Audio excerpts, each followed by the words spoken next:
Good evening, everybody. Welcome back to Burst of 5, our GGXrd exhibition series.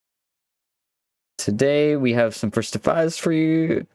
Card today is Kishi versus Gekiko, Dracula versus Juniper Eden, Milkman versus Mr. Mishkin, Flame Beast versus Faye OK, Tatse versus Derving Banana, and Dirt versus Marks. Joining me on commentary today is Sparkle Lynn and Yucker. Hello. How's it going? Going great. How are y'all? Big chilling beast. Big chilling beast. We are super smooth, back at it again. Guilty Gear Xrd action the week before Combo Breaker, so yes, going to be an interesting one for sure. Especially, I think some people might take the opportunity to polish up a little bit. I don't know if any of these cards. I should have taken a look actually. If anybody here is going to be attending Combo Breaker, but no less, I imagine that everyone is getting their last minute practice in for that big one. I think Juniper Eden is going. Deba might also be going. Okay. Eden should definitely be going. Yeah. Okay. All right. Let's if it's in its like neck of the woods, then that would make sense to attend. Let's get into things here. Mm-hmm. I'm gonna go.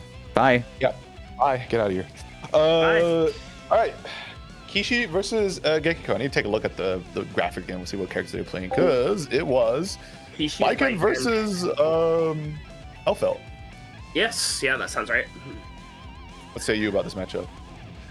What say I about this matchup? So I know this matchup on both sides. It's probably pretty even, I'd say.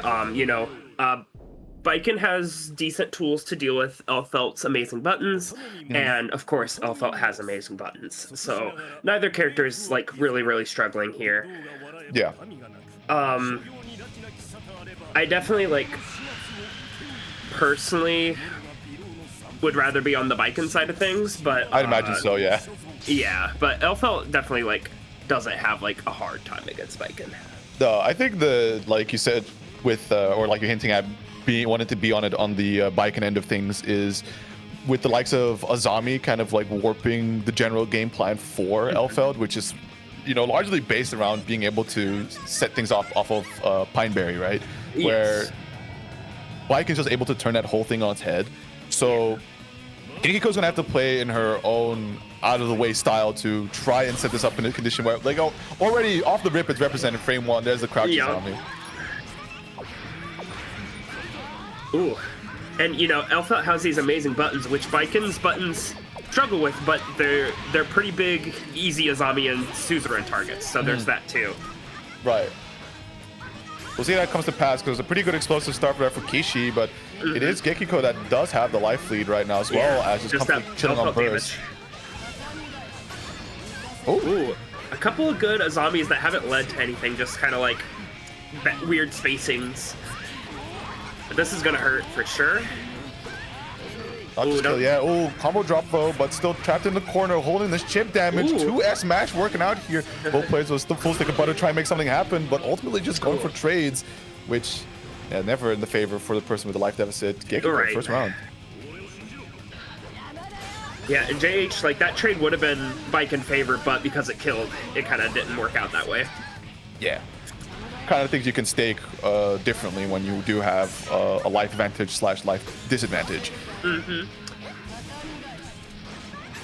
Ooh, just a lot of just holding these zombies, and it's kind of working out.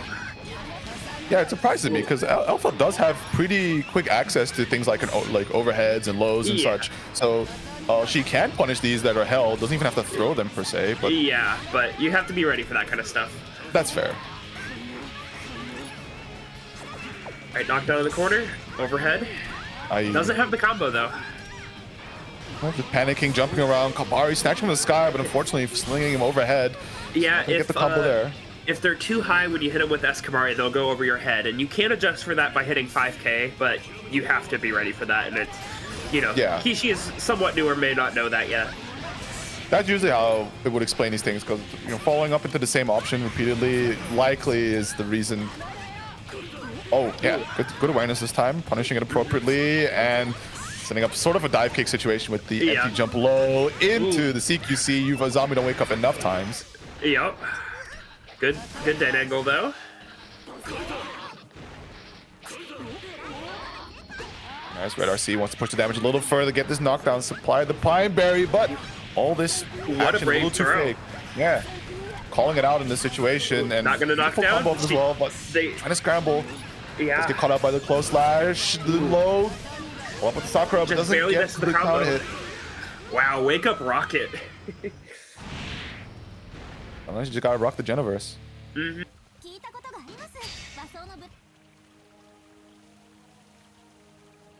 Oh yeah, first game, Gekiko a little scrambly here and there. Both players can demonstrate that they do know how to run their combos. Of course, Kishi is very leaning heavily on this, the Azami, right? Like holding it for very long. So much so that you, at this point, right, Gekiko didn't do anything and then just got a free punish. Yep. You know, one could say they learned it from me, but I ain't gonna take credit for that, you know. I think in terms of like learning Baiken, you're better off Azamiing too much than too little. Sure.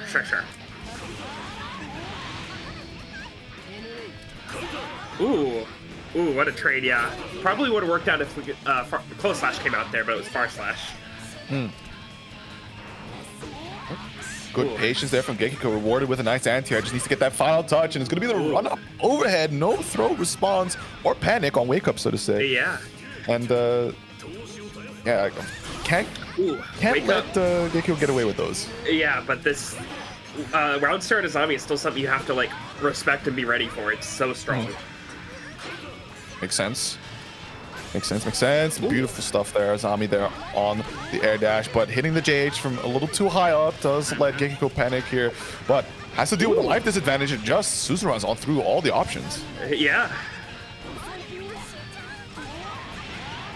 5H is a great button in this matchup. You know, Baiken's 2H can deal with it, but aside from pressing 2H, Baiken doesn't have a ton of options to deal with a felt 5H. It's a pretty good button in this matchup.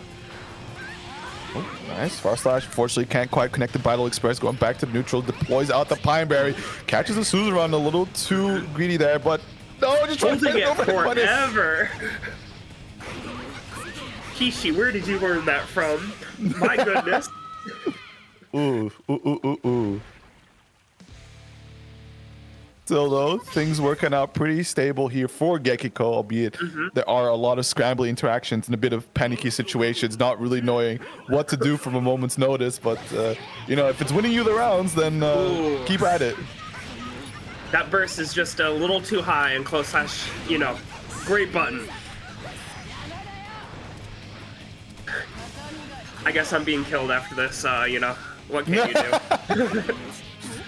This is the beauty of commentary. You just get to slander and everyone has to sit there and put up with you for the next 3 hours.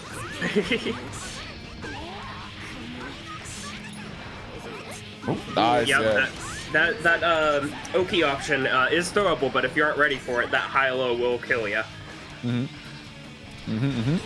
Oh, Footsie's action working out here, getting the gray beat. Ooh, Unfortunately, they got the funny last frame RC, so they flew in a weird direction. Oh. I assume just seeing K like that in the air must have been a tatami attempt. Just holding that shit, but working out this time. I taught them that, you know? That was all me. The mind control working out beautifully. You keep holding that crouch Azami, your opponent surely won't overhead this, and she didn't. Ooh. Getting good mileage out of this far slash, you know. Far slash 2H only combos on crouching, but, you know, got that crouching. Ooh. Couple of zombies expecting some kind of response there from Gekiko, but nothing much happening just yet. Though both players relatively close in health, this might be an attempt for Kishi to get their first round on the board, but so far kind of struggling to bring it to a close, but finding a lot of stray hits. No major combo, but no! Okay, getting away by the skin of their teeth. Combo drop from Gekiko, though. Not a lot of health left to work with here. Oof, that's scary, but yeah, Kishi's been doing great about, like, varying options once Sniper's out. You know, once Sniper's out, it's so appealing to want to IADJS. And, you know, sometimes that'll work, but if you do it too much, that's a quick way to get shot. Right. You can also probably try to hard call it out, air dash at them with the Arizami. Crazy options available. Sure. Nice.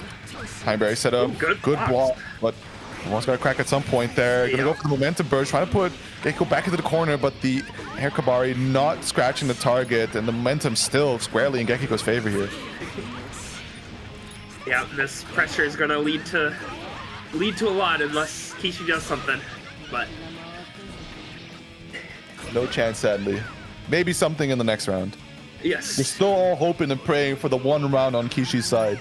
Yes, yeah. I always have hope, you know. I've taught Kishi a lot, and they can pull this through. I believe in them. We've got some room, right? So if it starts with one round, maybe make it a game. Yep. Nice, good, Kabari. That's gonna do a lot of damage. Ooh, unfortunate miss on the Oki.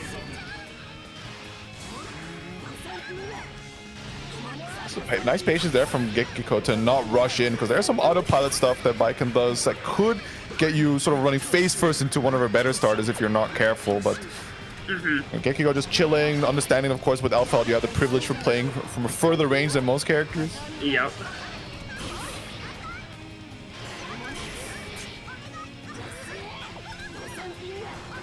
Oh, we get the low? No, not quite. Could maybe rock the 2HS instead. Now just trying to chase down, and there it is, the round on the board for Kishi. That's how it starts, right? Exactly. Big comeback hour potentials now.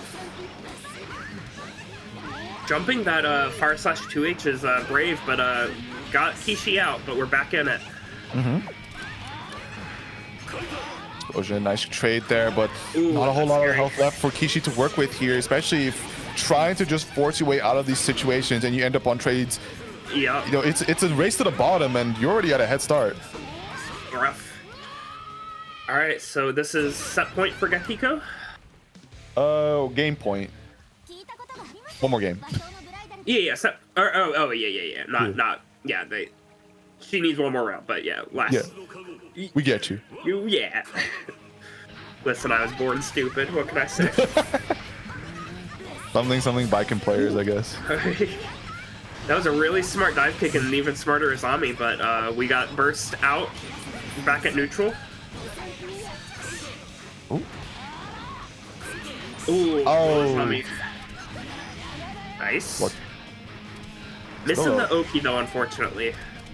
Yeah, but all that being said, has a life advantage to work with here. Yes. So, especially with his trading habits that Kishi has been forcing out, does work out quite nicely. Although here comes the cinematic super with the Hellfire damage on top, is going to try and close the gap significantly, Just but about, not quite enough. That will, more or less.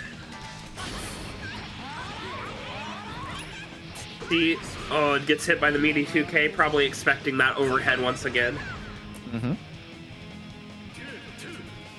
But yeah, this is finally set point here for Gekiko, and just starting things off real aggressive, running up all the way, still in far slash range, but nevertheless finds the overhead on the crouch Azami, a couple shotgun blasts, deploying the far slash yet again. Seemed to be a tap Azami this time. The Pineberry explosion, no full conversion, but we're still just layering on the hurt. We're not giving a moment's notice here for Gishi to try anything to CQC. Are we gonna burst? Maybe still a chance. Reset, and it's gonna be a perfect there as Gekiko closes out the set 5-0. That was, that was like almost immaculately perfect, like just hit, stop, command grab, reset, command grab. Like that was a crazy last round. Absolutely. It's the most hectic of options, and especially when it gets you when you're starting out, you're not really too familiar with the options in the game, let alone then on top of that, the matchups, right, where some of these combos may drop or not, and how some of these resets functions. What are your safest ways out of here?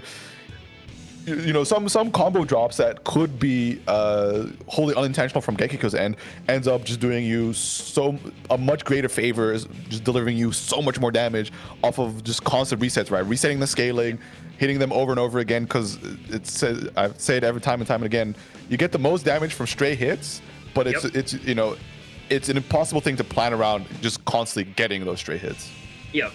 So, and just like being ready to, like, there's certain situations where, you could get a reset, but if you're not ready for it, they could tech into your face. But it seemed like Gekiko was ready for all of those situations last round. Yeah.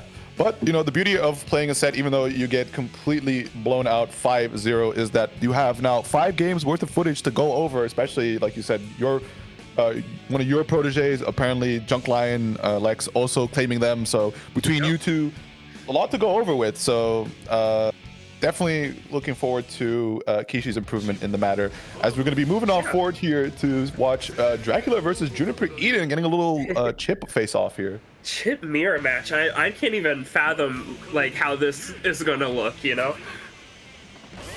Like this, apparently. I hate it. All right, I'll see you all next time. Bye.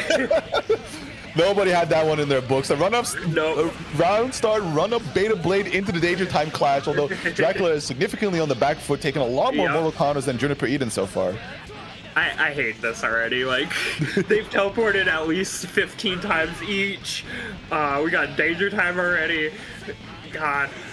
I'm gonna try to commentate, but I can only do so much. It's the Mugen character matchup here, but Dracula does find. Oh, wait. Ooh, unfortunate. That whiffed. Nice. Okay, good punish there, but unfortunately doesn't quite land the. Ooh, wow. Interesting. Yeah, there's a lot going on, and now we're getting. Oh. This one works though. I guess. I mean, Juniper Eden, it was invisible on the screen, but okay. Dracula. First hit, I suppose. Faye saying Juniper earlier said, "I don't care if I win or lose. I want dumb stuff to happen." Well, you've won graciously today. Yeah, it wasn't even just the first round off rip. Yeah. What else do you have on the books? I felt like you guys started off too high. Ooh, just run full screen, and it worked out. Unless you gotta keep it nice and simple, full send, run in their face, and they're never ready for it though. Good blocks from Dracula is gonna get rewarded here into the jump install route. Unfortunately, doesn't quite hit the Beta Blade, or possibly just trying to find some kind of reset on the ground. YRC off the teleport, gets the run up close slash, and wait, no, just let the Gamma Blade rock. Ooh. And oops. But even Chip falls for Chip burst. It's such an evil burst, and the run up 6P from the other end here. So around the piece, and we do seem to have ourselves a bit of a set going on so far. Yeah. What how the rest of the set turns out, but game 1 already off to a banger. Yeah, this is gonna be a set for the books. Don't know what books, but it's gonna be in them.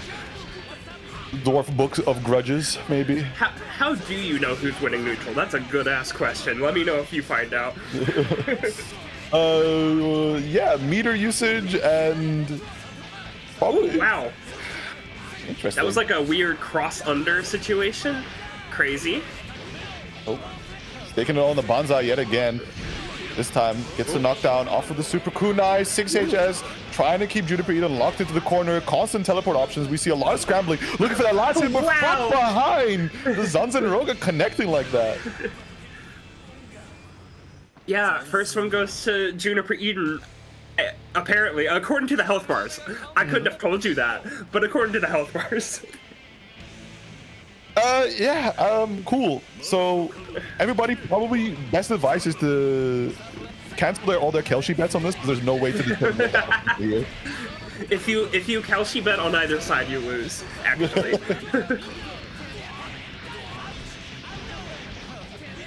Oh dear, just hammering down here against Juniper Eden. Unfortunately, might have been a little misinput there towards tail end. Throw break in mid-air.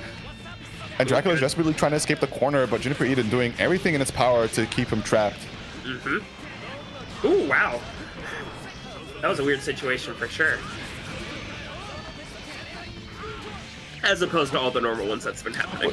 Yeah, for sure. Good block. Wow, run a Beta Blade. But weird situation after leads to Juniper teching and then taking the round. One of the saving graces, I suppose, that they gave the rest of the people having to deal with Chip is that his DP doesn't have a knockdown option. Yep. You know, Dracula has a life lead, but Juniper made it even real fast. Can swing in any way, especially if you're not landing these knockdowns, because they both like being really chaotic into each other, and it's a great watch. But unfortunately, neither has really been able to successfully loop their knockdowns and set up the blinding like four-way mix-up that Chip is known for. Yep. Ooh, wow. Nope. Just beta blades everywhere. Yeah, it doesn't stop. Oh, the follow-up coming. Do we get the pickup? Yep. Very nicely done. And again, around the piece, though, Dracula does need to make this one count to type the set and keep the race nice and even. You know, we're joking about how wild this is, but it's like very evenly wild. Like they're both getting these wild hits. They're both hitting these crazy mix-ups and getting these wild beta blades. Like it's not in one favor necessarily either way. Big gambles going strong here as Juniper Eden does have the life lead, though. Dracula is starting to find a few hits here and there. We see some little slight choppiness there on the connect code, but even Chip gets hit by the chip burst. You'd think playing the character would solve a lot of the stuff, but that's the age-old fallacy in fighting games. Playing the character does not mean you understand how to deal with it. Oh, the like last active frame of Beta Blade. All right, second one goes to Juniper, but like these have been so close that it's not like Dracula's not far behind for sure. No, definitely, especially if they're going for jokes here. That some of these situations can just slip into Dracula's side if chance allows for it. But I don't know. I feel like if they played for jokes all the way through, I respect that, because at some point I feel like you go like, all right, the haha has been had, let's try to like lock in a little bit. But either outcome is very fun to see. Ooh, oh wow, through the gamma. Oh my gosh, Dracula constantly doing everything around Beta Blade, running up 2P, what's now 6P, looking for anti-airs, just fall into my buttons, please, and there it is. There's just so many actions per minute, like I can't even comment on something until like 4 more things happen. Dracula takes one. There were 15 Beta Blades, 20 Gamma Blades, and then Dracula took it. Yeah, a couple green leaf throws in there, but we move. We move. Oh, there's another one. Yeah, showing one of its own. Into the low, gonna go for the burst. Just want to see the momentum going. Wow, the full leap of faith there for the leaf grab to connect.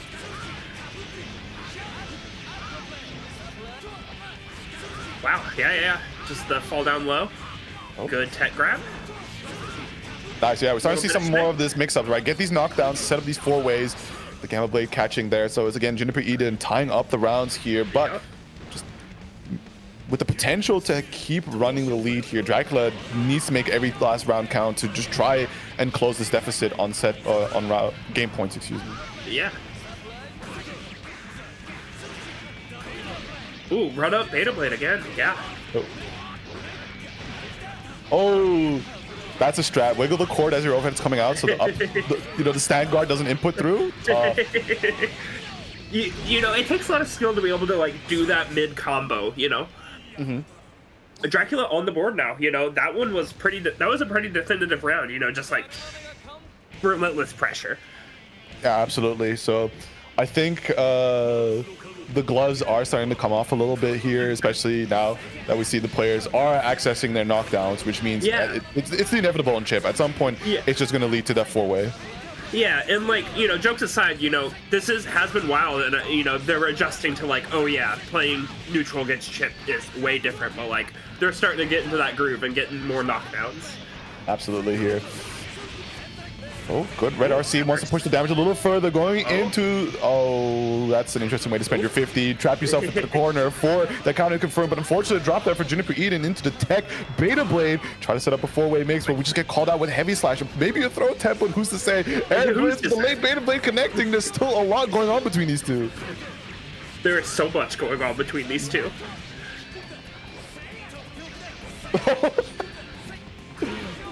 Insane air stall. Gonna get the JD counter hit there, but the burst still though once more the victim of the chip burst. Very difficult to actually get the punish. Invisible on the way down is a very interesting choice. Thank you, Daisuke.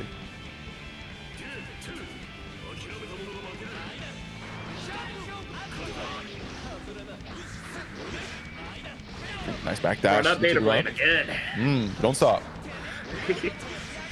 You know, it's every time they're doing it, it's almost working. You know, there's so many actions per minute. There's a good chance you're gonna hit the other person doing something. Yeah, it might not be the most consistent strategy, but yeah, you will land a hit. That's for sure. For sure. You'll get one hit. It will be not perfect, and you can kind of just like, I don't know, Fortnite loser dance on them. It's like, haha, not perfect. Ooh, good mix up. Wow. Oh. Wow, that was, you know, that was some mix, you know, the Bankai YRC overhead land leaf grab, you know, a little bit of a wild setup, but like if you're gonna respect it, it's gonna work. The layer 10,000 mix-up now is starting to rear its ugly head here between these two, as it is 3-1 currently with Juniper doing a couple. Oh my! What is this? What is? Oh, nice. Okay. Wow. Good. Excellent conversion.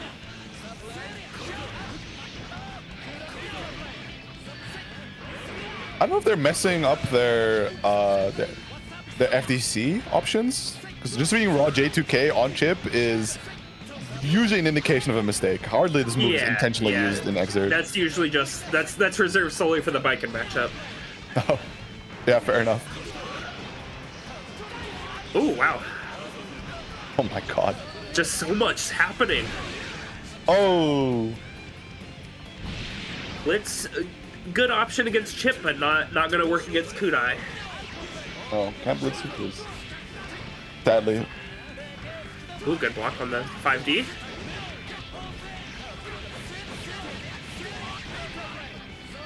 Corner, no knockdown, of course, off the Beta Blade. Bait plus frames, but a little awkward there on the way to keep the pressure structured. So opportunity here for Juniper Eden to keep mashing, finding these knockdowns, setting these mix-ups.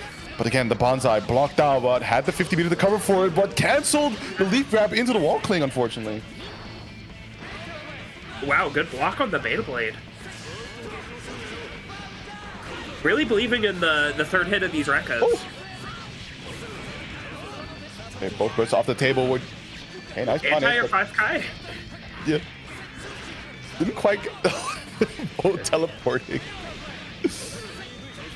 Ooh, good tech grab. Beta Blade. Beta Blade. All right, I'm you know, at this point, I'm just gonna close my eyes and start going, oh, nice Beta Blade. Oh, nice Beta Blade.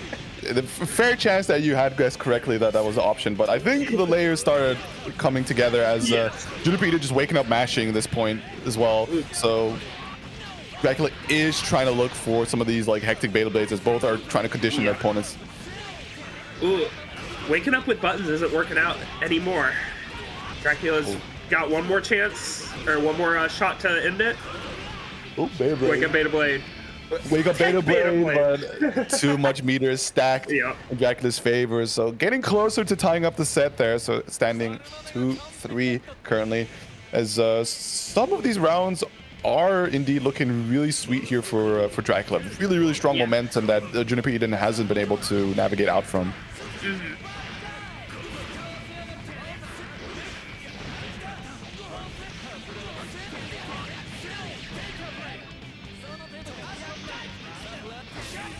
Oh my god. Wow. Really? Okay. Really? Really? Really? Oh my god, like Dracula luckiest chip on earth, I guess. What is this? Some shit just happened, that's for sure. 3 in a row? Yo, go buy a lottery ticket, man. Yeah.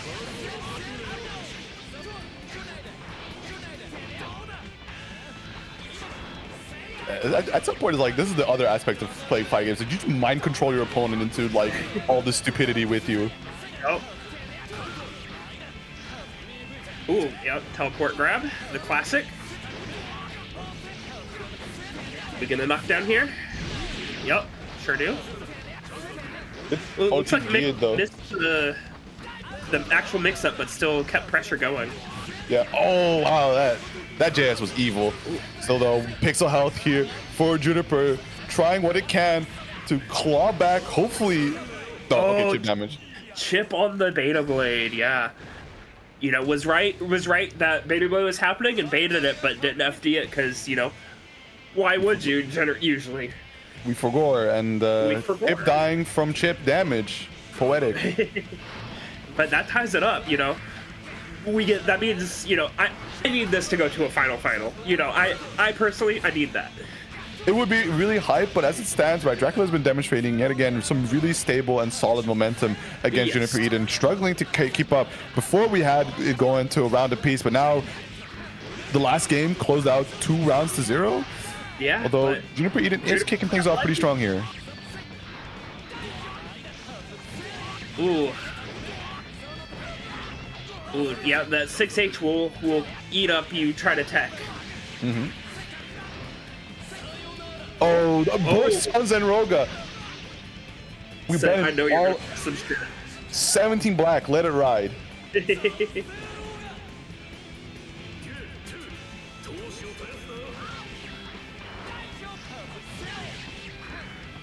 Probably could have gotten the pickup there, but might have pressed it, though, the buff for killing it through. Yeah. Nevertheless, both players kind of just struggling a little bit here, though. Is Juniper Eden back towards the wall with the bonsai being blocked out? Gonna have to burst before holding too much damage. Leaving a little bit too much in this bonsai right now.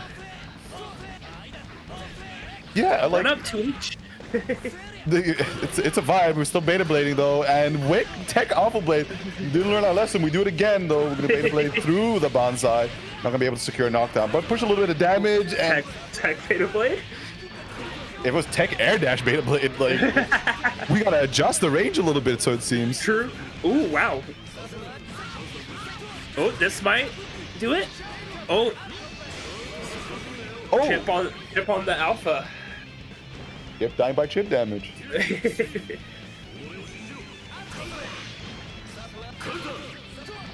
Decent trade there. Could have maybe gone to pick up. The plus. Very active follow-up from the Alpha Blade here, pushing great amount of damage, but again, ending on the air route with the Beta Blade. Isn't going to secure that knockdown, though in the scramble, finds himself a throw, though the Gamma Blade is going to eventually set up for the burst being used there by Juniper Eden, though finds a few hits, tries to put Dracula to the corner, but immediately drops it, so both of them scrambling out again, and we are running up, Beta Blading it, don't stop. Ooh, baits the burst, but doesn't get a full punish because of the chip burst.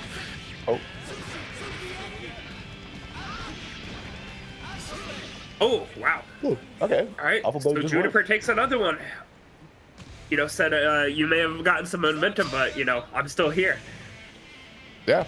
3-game lead into 3-game loss only just means that both sides had some room to collect some data, develop some kind of plan here, although I hesitate to call what they're doing a lot of times is a plan.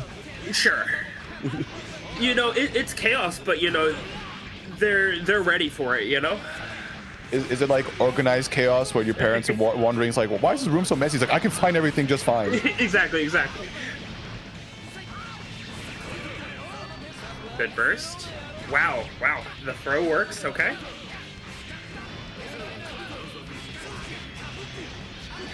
Oh, fortunate drop there. A chance here for Dracula. Ooh, wow, throwing out the wall leaf grab variant. Kunai bring you back down to the ground, but the OTG unfortunately hoping to ground bounce a little higher there for the pickup, I assume. Though Dracula does have a decent chance here. We're just gonna wake up 2S. Looks like Juniper was trying to do another teleport, but the wake up 2S did it, yeah. I swear that had to be Beta Blade. Well, there was a Beta Blade after it, so maybe it was a crossed up Beta Blade, yeah. Yeah. Oh. Ooh. Oh, wow. Down secured, sets up for full wave. Dracula unfortunately not blocking. He's gonna have to send the burst, and no punish on the whiff Beta Blade there, despite even slowing it down with the YRC. Yeah, well, it's full screen, so there's only so much you can do, even if you're Chip. That's insane to consider. Ooh, 2S. You know, even Chip has trouble dealing with 2S. That's a good ass button. Hey, we might need a ref 3 patch is all I'm saying, but here we go. Set point for Juniper E. Then Dracula needs to make this one count if he's going to try and bring it down to a final game situation. But as it stands, Eden off to a great start. as it's going to once again secure an air route, but no knockdown. Going to sacrifice the Beta Blade portion of it just to set up on the ground earlier, but I'm just kind of whiffing. Gets the punish there on the block 2H. The burst coming out, trying to cut the momentum. 2S anti-air attempt, but a lot of dashing around. Still, again, is Juniper Eden in the right place at the right time, pressing these buttons, finding these little bits of small trades as Dracula is running out of options. All right, one more mix-up. Oh. And that's gonna do a decent amount of damage. It is Hellfire. Mm-hmm. Okay, tech throw. Oh, wake up close slash. That will do it.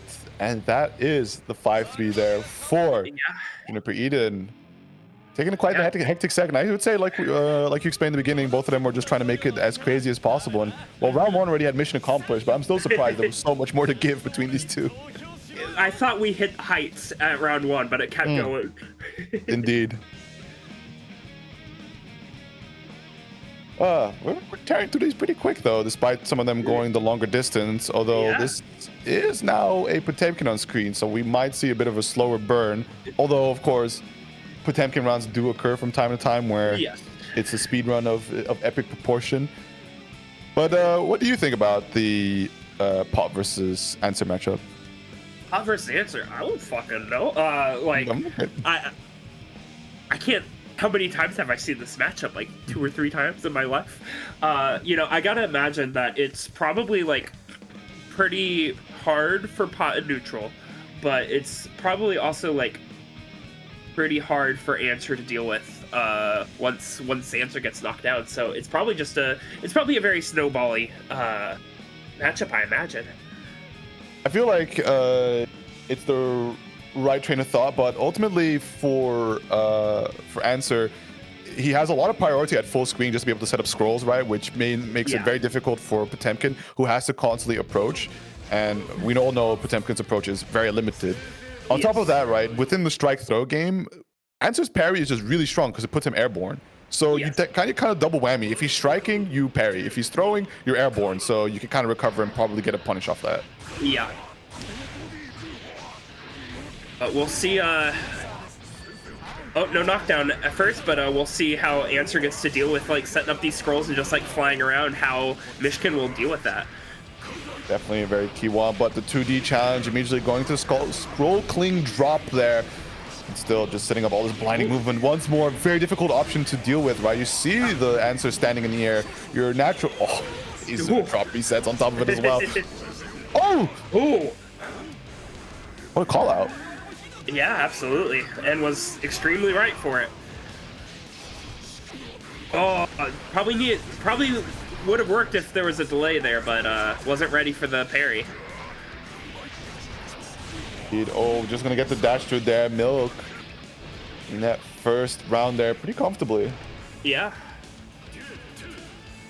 But we'll see if Mishkin makes some adjustments, and with Pot, it can look bad, and then 2 pot busters, and it's you take a round. So it can really go any way.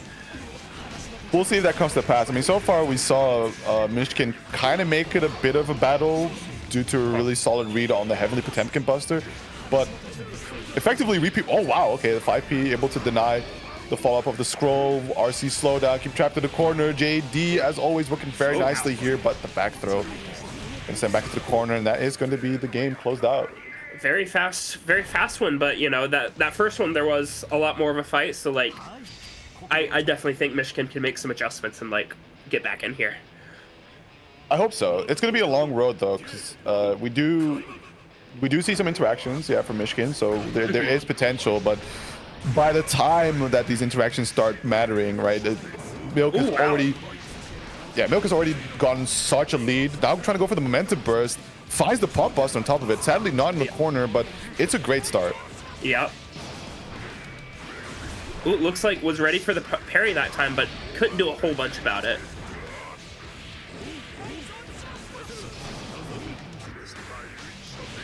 Interesting. Okay, so able to get the parry to connect, but the spacing at which Mishkin is hitting these just has Answer drop into nothing. But of course, as with both ninjas, right, the best response you have into their pressure is to represent that blitz, make that 4-way into at least a 2-way, right, a high-low. Yep.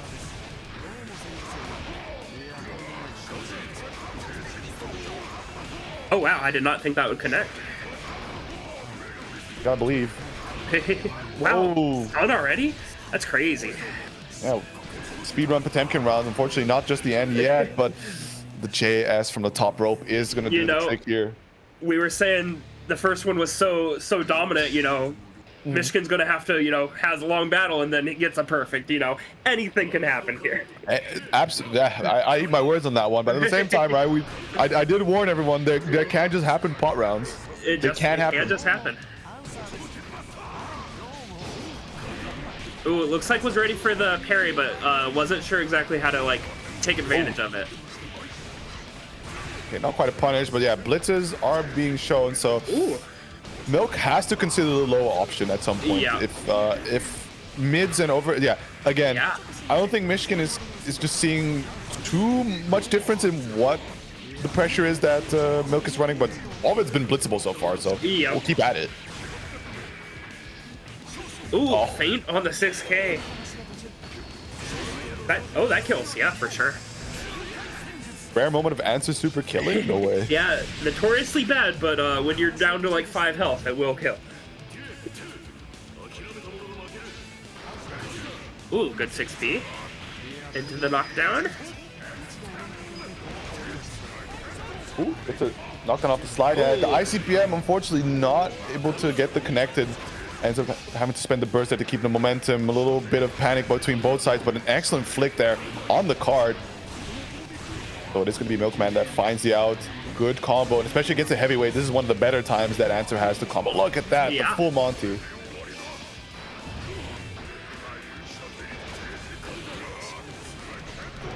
Ooh, bad timing on the slide head. Oh. Nice big JD counter. It's going to launch up into the sky. Going to deal a good grip of damage. Still, Pot is a tanky boy. Gigantic Kai, but ends up just parrying into it. Set throw, gold burst between the corner. The heavily Potemkin wants to come down to the ground. It's going to be enough to kill, though. Do we want to spend the 15 anyway? Probably, yeah. Yeah, that'll do. Nice. Good answer, nephew. Yeah, these have been very swingy, but they're very very intense for sure. Lots of hard calls that are paying off dividends. Absolutely. And now we got to see the other part of Potemkin, right? We see some really swinging rounds, some hard-hitting combos, and also just a stun round on top of it as well. No! Wow. That is wholly unfortunate for Michigan here, trapped in the corner now, but we've seen them make it out of these situations, and especially, at a lower life total too, and just like that, you can see it happen. The hammer fall connecting, RC just for the last hit too. Yeah, I feel like those first two, they were dominant, but pretty slow, and then that one just went by so fast. Yeah, I guess it just took one game. Yeah. Mr. Michigan might just be one of those diesel engine types, needs a little bit, needs to just warm up the engine a bit, so give him a moment. Ooh, wow, flick one there, okay. Yeah, Milk tried to throw out the low this time because it's seen enough out of Michigan constantly just going for blitz on any sort of scroll wake up, but becomes a stun. Again, Potemkin round. Yeah, there's been even that round, not even a Gigantor, just a right out stun. Yeah. And something I wanted to touch on prior to the big swing comeback there from Mr. Michigan is a lot of these straight hits, right? Not the craziest combos, but Potemkin almost just do a ton of damage each on their own. So you might just see 5H, a few hits there, just going through the Gatlings, and it deals so much more damage compared to the hard work and execution you see come out from Milk. But big blitz here, trying to take back control of the situation, bring him to the corner. Unfortunately, not getting the knockdown, but able to just quickly side swap them back into the corner. Ooh. That's a choice. Yeah. Oh, wow. Weird tech situation, but Michigan was ready. Oh, wow. Yeah, this time Michigan just had the meter to checkmate you. So I maybe was an attempt to set up for an air throw reset, but Yeah. just how fast Michigan was able to tech and then go into throw caught Yeah. possibly Milkman off guard there. But here we go, 3-1 lead for Minnesota Michigan, as once again we see a good start for Milk, but can we convert it into wins? Hammerfall.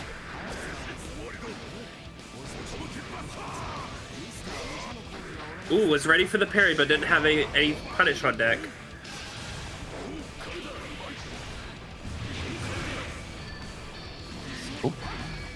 Just away, get the disjointed pressure to keep running in. The clone taking care of the armor hit, but Michigan's reaction abilities to just flick these business cards have been uncanny, because this is effectively a hit scan projectile. Yeah, absolutely. Ooh, and Hammerfall is doing a lot of work for Michigan here.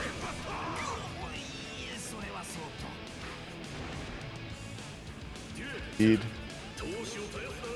Again, another round to his name. Kind of played slow. This time the slide comes out. Devious left right with the K follow up, but able to block the low off the scroll unclean. Ooh, good. Probably missed Pot Buster there, but the 6P still hit.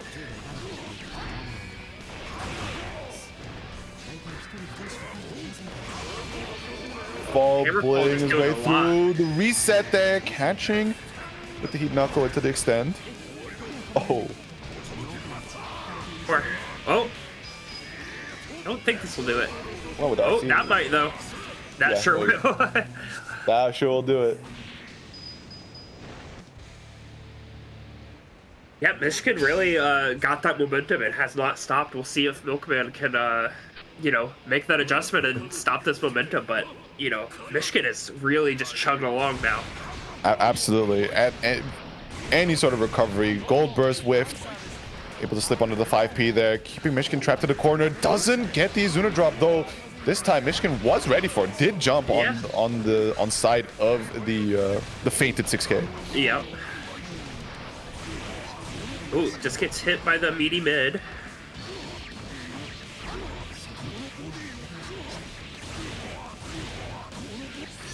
Oh, nice. Yep.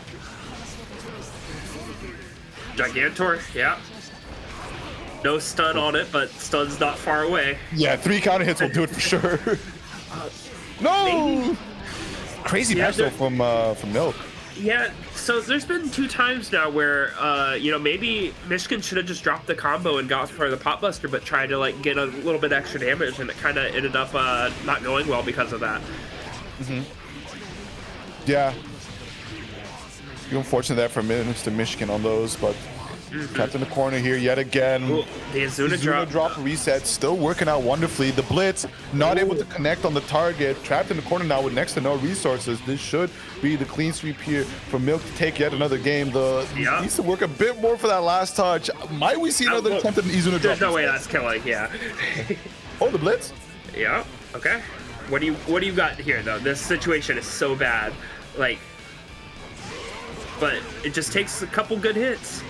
It definitely does. Already managed to get the burst out from Milk. So that's step 1. Yep. Good flick denying the scroll dashes. Ooh. And wow, getting the hand swatted away there in an attempt to Yeah. heat knuckles. So Milk able to secure another game to his name, 4-2 as it stands.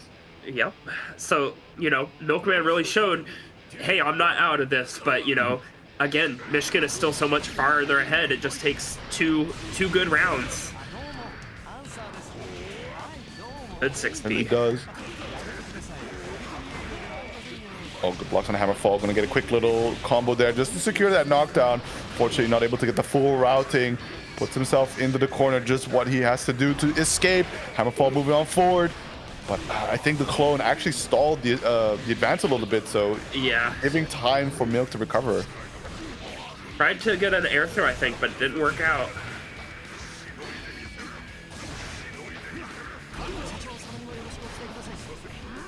Yep, the classic Timken backdash. He jumps the Pot Buster. Ooh. Always Alright. that weird situation where you get that fully charged blitz and they, like, get that weird, like, untechable time right in front of you, and it's like you can't really do much with it. Kind of worked out against Michigan there. Oh, Milk. Again, off to a great start. Might be finally making the recovery necessary to bring this to possibly final game situation. It's going to be a few wins before we get there, but looking really confident with a great start, though. Michigan finding the out, gets the hard knockdown off of the counter hit, Hammerfall. Good hit so far. Red RC wants to push the damage forward a little bit. Yeah, wants to close it out right here. Doesn't want to give Michigan an attempt to be on set point. Ooh, tries to backdash, but Answer just like was able to fill that time by flying around enough that it was still able to like punish after the backdash. Certainly, here we go.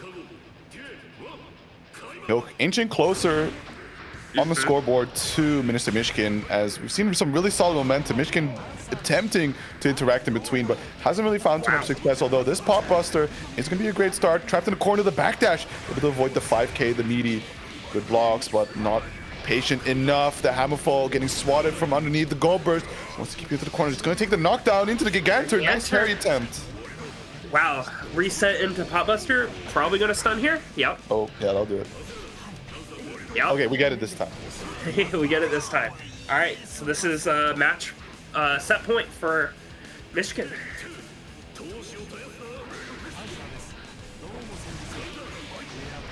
Be able to just barely connect there. Good patience so far from Minister Michigan. Try to push out forward. Hammerfall able to get the hit. The pop buster, magnet hands connecting him all the way downtown. Wow, these Hammerfalls really working out for Michigan. I spoke too soon there. Yeah. So it's going to be quite a long road here for Milk to make this comeback happen. Temkin not the most eager at taking damage, although with some of these counter hits that he is landing, we are getting there quicker than expected. So many hits. Oh, and that'll do it. Just a little churn of the butter during your pressure. You always got to be ready for it as a possibility, and that is the 5-3 there. So Minister Michigan able to close it out. Yes. Gave a bit of leeway to answer, but the hard call out in the end working out beautifully here. So that I think puts us over the halfway mark so far of Burst of 5, as we're going to get Flame Beast versus Faye coming up next. So of course, Faye plays Elfelt. You know, one of my favorite Elfelt players. Just lovely person who really just like gets in that lab and says, "I'm gonna figure out some shit." And just like wonderful player to watch. I'm actually not familiar with Flame Beast. What character are we looking at here? I don't also recall this person though. Based on the graphic, that is a soul bad guy. Soul bad with guy. The all right. red evil laser eyes. I'm assuming a potential DI enjoyer based off of just the vibe. Sure. You know, we'll see how this goes. Obviously, Lex is amazing at getting good skill level matchups for these Burst of 5s. It's always a great time, but Flame Beast might be a little delayed, so let's see if we end up pulling an audible and switching to matches, or if we're just gonna wait. 5 minutes? Okay. Could definitely wait a bit here, as there's a good chunk to discuss between these two characters, right? Soul Bad Guy versus Elfelt, where Soul, like on paper, if you look at it, right, this character has just about every single tool that you could want in the game. You got command grab, you got DP, you got good corner carry, nice damage, stagger pressure, the full wazoo, also an insane projectile in Gunflame. Versus Elfelt, who does a bit of the same, depends on of course having shotgun stance or not, although lacking some of the fundamental stuff that you expect to see in characters for Xrd. So both of them do have their nice game plan, but I think the hard part here is going to be the fact that for Soul is going to have to be getting close against Elfelt. There's a lot of area there now that she can use to keep him at bay. Yes. And it looks like Lex is going to play some with Faye while we're waiting, so we don't have completely dead air. Well, perfect. Warm her up for what's to come here, although hopefully, like Lex doesn't warm her up too much. The last thing you want to do is have her be dissuaded going into the next set. Sure. But on the other hand, you know, that means Flame Beast is coming in cold and Faye's coming in hot, you know. Disadvantage of coming in late. That is true. There was a schedule. We agreed on a time. Yeah. Burst to 5 is one of those things where it's like, you know, you don't have to be there right at the start if you're middle of the card, but you know, you might be in 30 minutes, you might be in 90 minutes. It's hard to say. Yeah, you kind of have to guesstimate it because if you have to imagine, like, for your own planning that each set runs 5-0. That's your safest bet. Right. And you can kind of figure out, like, okay, I need to show up so-and-so time. If you're expecting it to run to the final game, that's... oh, there he is. Oh, well, we got Flame Beast. You know, I have so much anxiety. I would, like... I would combust if I held up something, so I would be there 10 minutes early, even if I was the final match, and be like, oh god, I hope I'm not late. I get the feeling, at least, from a, like, TO to TO perspective. I know, at Frosty's, I pulled up, like, at the start of the check-in, like, 15 minutes before. It's like, yo, you check-ins for the 2x kill pools here? It's like, yeah, alright, cool, DQ me. Yup.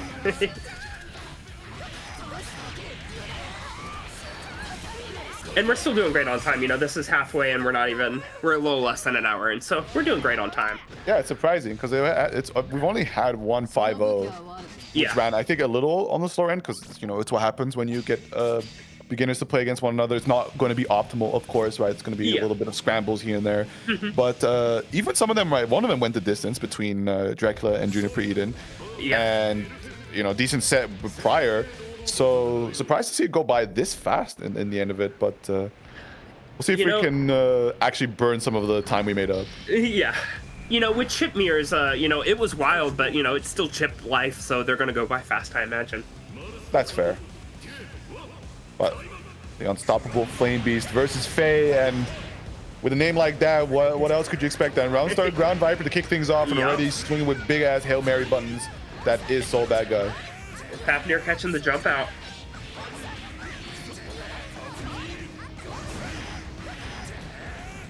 There's some slight drop edge, but we have the life lead to work with.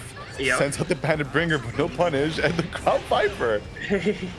You know, there's two kinds of drops. You know, there's drops where if you drop it, you die, and there's drops where, oh, I dropped it, but it's still my turn. And, you know, so all the drops so far have worked out in Flame Beast's favor where they, you know, oh, I dropped the combo, but it's still my pressure. Oh, yeah. I mean, if you could definitely plan around drop opportunities, they may seem scrubby, but it's good practice to be able to recover from errors. Yeah, absolutely. Lots of Grand Vipers, but Faye was ready for this one. Yeah, it's smart to go for the burst immediately, right? You do not want to give a character like Elfeld too much momentum, especially in the corner. And the Vipering doesn't stop. Catching the backdash in Faye in the corner now, and wild throw, right? We're representing every single special on this character. Damn right. Oh, wiggle the cord.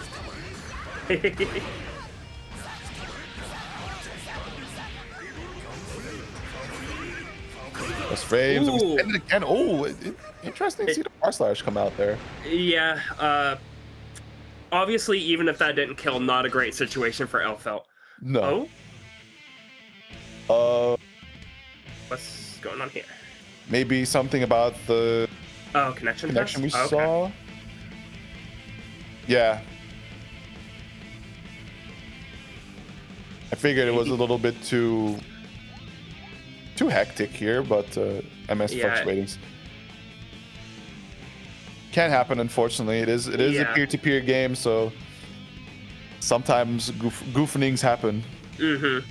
And you know, sometimes even with good internet, it may be distance or any other sort of variable. Yeah, or just generally the routing that ArcSys has chosen for your connection today just doesn't want to function. I don't know if anything's going on in the chat, but I imagine Flame Beast, if you're listening, hop on against Lex to check your connection. Yeah, somebody start the connection check. But while we wait for that to be resolved, of course. Interesting anecdote actually about like internet connections and such. saw somebody play someone from New York, from one of the Portuguese islands. So it's about like you'd imagine that's close to New York, but Yeah. has a higher MS than what I would have from the Netherlands. Oh, really? Yeah, Huh. and the reason for that is actually that it's the underground, the under the sea internet cable, right? That goes back to the mainland. So you're not routing the distance or like the displacement between the New York and the Portuguese island. It's going back to Portugal and from there to New York. Yeah. Huh. That's really interesting. Yeah, so keep gives a little perspective on why, despite some people being right next to each other geographically, sometimes the connection can be just terrible. It just happens to be that the routing they chose for that connection just is bad that day. Yeah. It's still looking a little stuttery, at least on my end, so we'll see what happens. It's always worth checking because you'd feel like it's a given at this point, but you'd be surprised by how many people still try to run Wi-Fi on these things, because I do also see the MS spike go from like 40 to 150 and such. Yeah.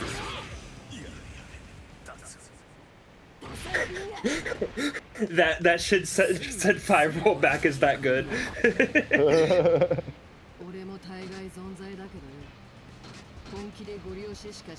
I kind of need, where is the chat where Lex calls for stream matches, because that's where we'll find out what's happening. Yeah, events general maybe? Event stream queue? Yeah, it's event stream queue. Okay, yeah.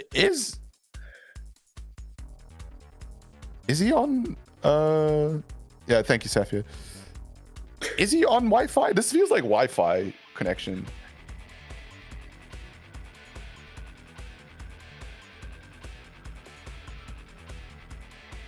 I mean, it makes sense to want to ask for a connection check, right? Like that's the one thing that would piss me off, is not losing, is just playing a subpar game experience of what I know it should be.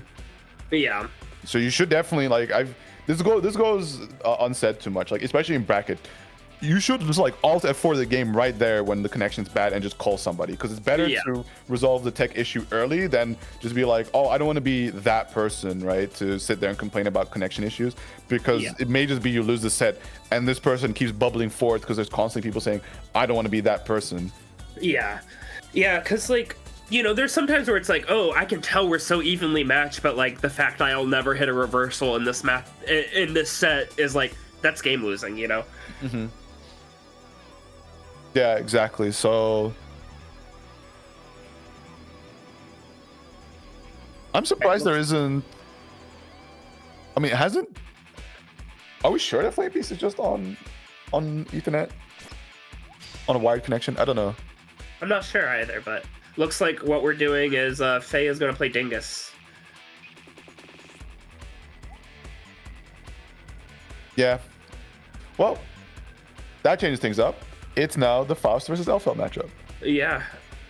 Unfortunate. Sorry, Flame Beast. Hopefully it's just like a bad internet day. Or maybe it's a distance. I don't know what region Flame Beast is, but hopefully next week or next burst of 5 can work out. Yeah.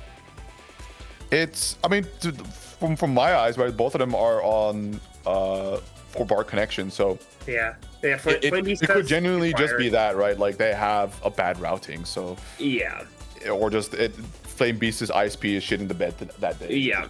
Yeah. Like a few weeks ago, Roland's 3 hours away from me, and like their ISP was just shitting on them, and like we couldn't play. These things just happen. It does happen. It's very unfortunate, but it actually should go about being said that this is a prime example as to why you should go to your locals if you have one, and if you don't, start one. You should listen to the humble beginnings of Rookie Roman Cancel, which is, it's just literally one of those cases of you just go out there, you start something, people fuck with it, and lo and behold, you have a community. Yeah, I mean, absolutely. You know, like Indianapolis, where I'm at, it doesn't have a great Xrd community, and by that I mean, you know, the size, not the quality, right? Yeah. And I go 2 hours west to Illinois to play locals, and like I run Xrd there monthly, and like just like being able to like be consistent and like teach people, you know, I got it from like 5 entrants a month up to like 20 entrants a month. You know, Yeah. that community is there. You just got to be like, hey, you know, I'll be here every month and I'll teach you. Come play my game.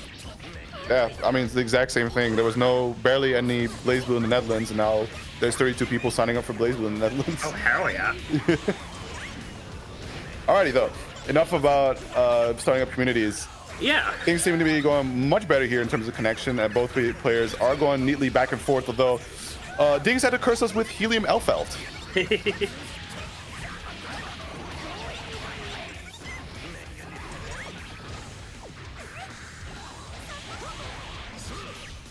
Okay, so the Helium Alpha has been defeated. Thank goodness.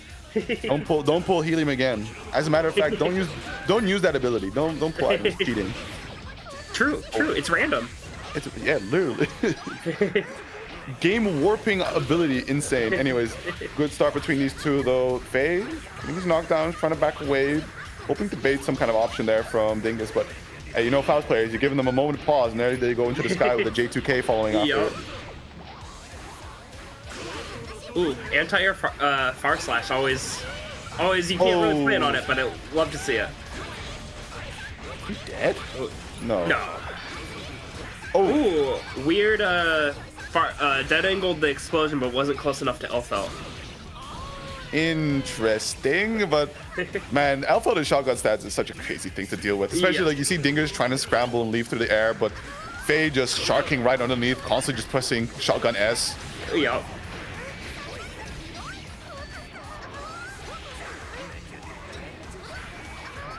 Ooh, nice, good interrupt. Although hasn't been put out of the corner just yet. Dingus keeping her trapped, sets up. Oh, the explosion off screen. Yep, Sniper is very good in this matchup, so being able to just pull it out quick and be like, oh, you press far slash, cool, it's my turn now. Yeah. Cease. Oh, wow, yeah, that was a cool RC route. Yeah, it just really stood staggered there for quite a minute. Now goes for the command grab and not only jumps it, but J2Ks it. That's crazy. Established Faust with a small moment of respite. They're just gonna go, I should probably J2K here. Yeah.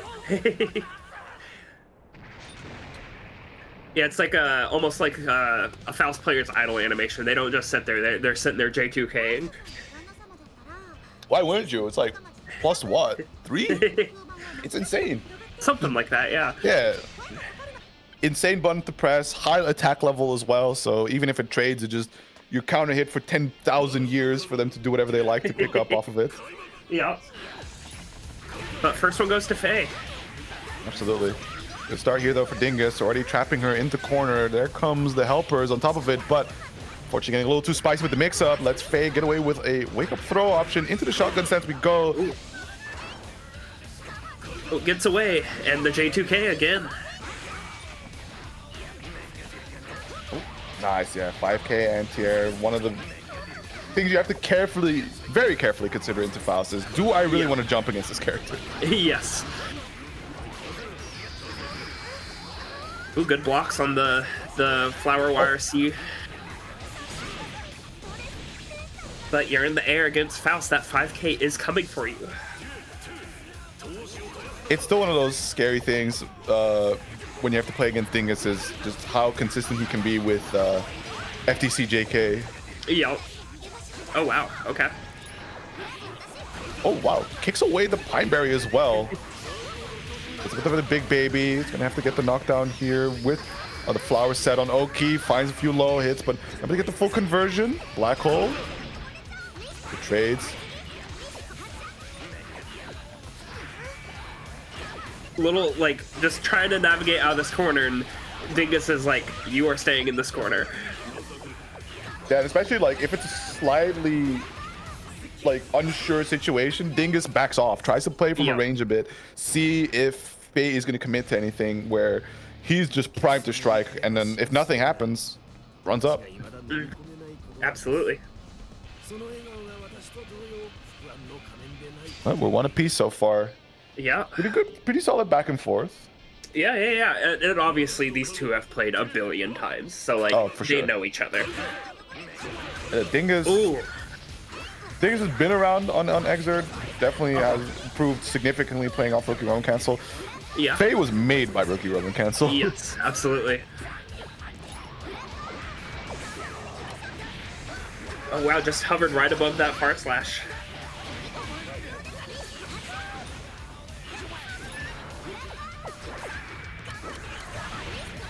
Big explosion there. Land against the wall, gonna be a lot of damage. Not gonna be killed just yet, but we're getting close. We want to RC push it forward. Could be. I eat my words. We believe. I think even without RC, it might have killed. Off the last few shotgun hits, maybe. They're not charged shots, but it would have had to go to OTG, but I think it might have. Okay.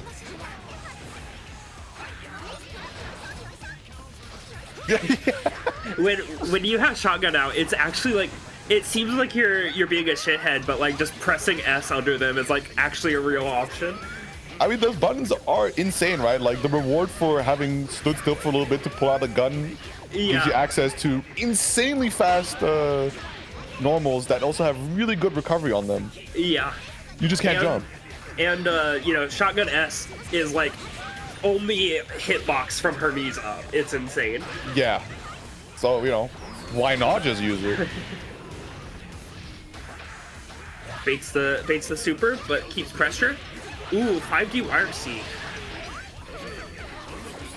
Let's skip on out of that situation. Eats up a little bit of chocolate there, but donates a donut to Faye. Finds the anti-air, and good RC able to get the block the burst just in time. Try to chase down. Back to the ground we go. Into the roll through though, but Dingus desperate, trying to challenge. Ooh, what are you doing here? Ooh, that JD like that JD is like such a specific angle that if you're not ready for it, you know, or if you don't know how to use it, it seems like not that good of a button. And Faye is just like, I know you're gonna be here. I'm gonna do this retreating JD, and it's gonna hit. Yeah, especially if it's if you do it without YRC, right? Because JD, especially as a jump in, there's a reason they YRC constantly because it doesn't hit crouchers. Right. But then YRC gives it that extra hitbox that it does, but it turns into a mid. So for you to use it as a neutral tool like that, then you have to definitely assume that there are going to be at least jumping. Yeah.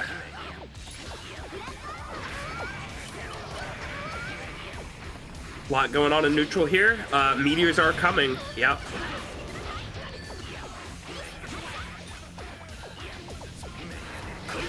Both just chilling out while waiting for that bomb.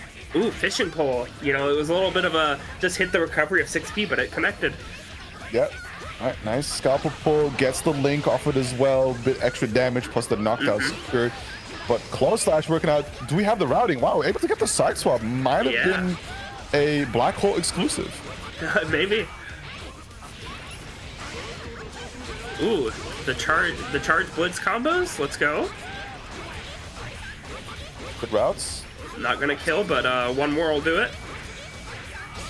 Yeah, and I like the sequence as well from Faye, right? Like, it's all mids, sure, but just keep on shotgunning, especially when charge if possible. You're gonna tear through their tension really quick because they're gonna have to FD that, especially that low health point. You don't want to suffer all that chip damage, and it does look great. Yep.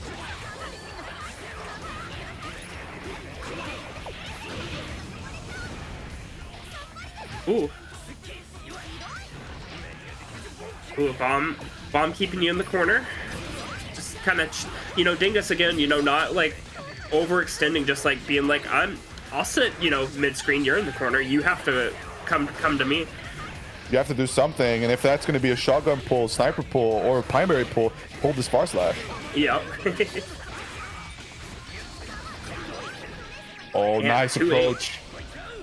2H does outreach 5H a little bit, and even though the bullets will go through his legs, it is a crouching move, and 5H is hard-coded to whiff on crouchers. Oh, okay.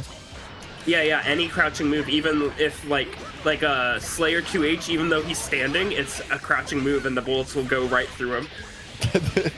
That's an amazing interaction. I have yet to see that happen, but good to consider there. I haven't actually realized that one.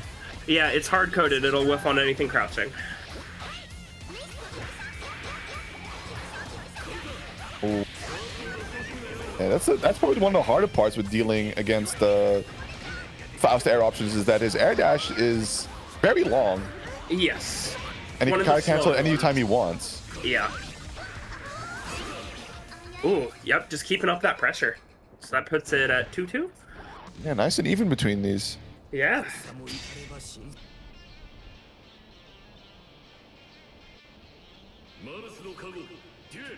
We'll see if that keeps up, or either player is going to find a bit of a solution here to swing it cleanly in their favor. But Dingus has consistently been able to start the rounds off with really solid momentum, just taking the early aggression, finding the early hits. Faye does recover.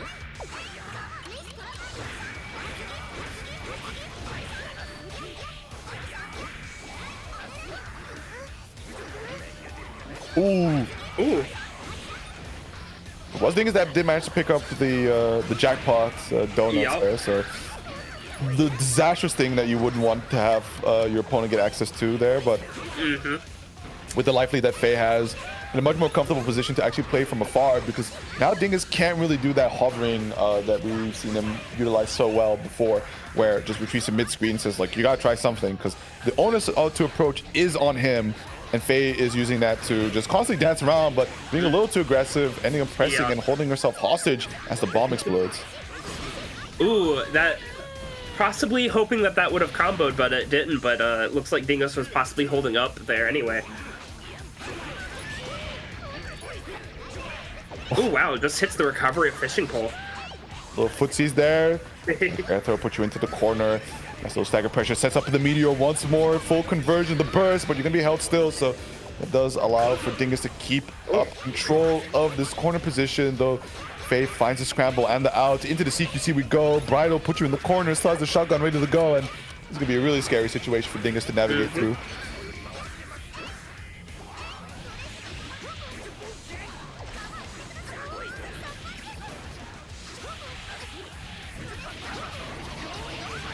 Alright, what's next?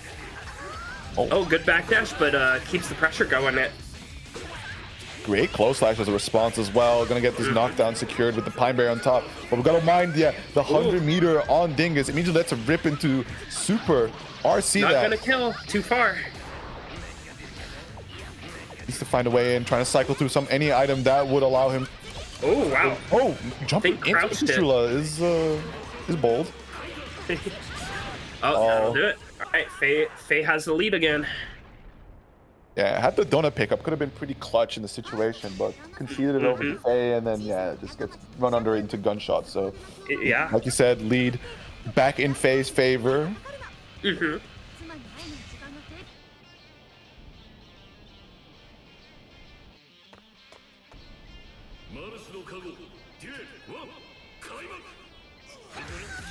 Up into game 6 between these two. Early start there from Faye as Dingus does try to interact where possible into the Pine Berry, denying the free approach, but sometimes you do just end up pressing a little too late, so start up getting caught up. Ooh, good JD, wow. That pickup, I believe, is only like Faust and Johnny, but Faye has those on deck. As you said, little lad monster there sits down, tries to figure out this game. So it's one of the beauties of Xrd that after spending a lot of time just keeping your plan as general as possible, once you get way more comfortable and start automatically recognizing a lot more, you can spare some headspace to consider character-specific options. Yep.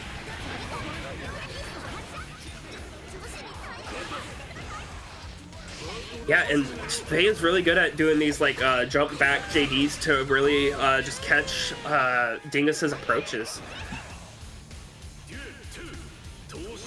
So Faye still on a nice little streak here since the 2-2 tie-up. Now leading, trying to bring it to one more game before winning the set, though Dingus finds himself a very esoteric confirm. Interesting resets, but doesn't quite get enough efficient pickups, and the pressure ends up getting himself exploded by his own bomb. Yeah. Badump, yes, that shotgun S did hit from the back.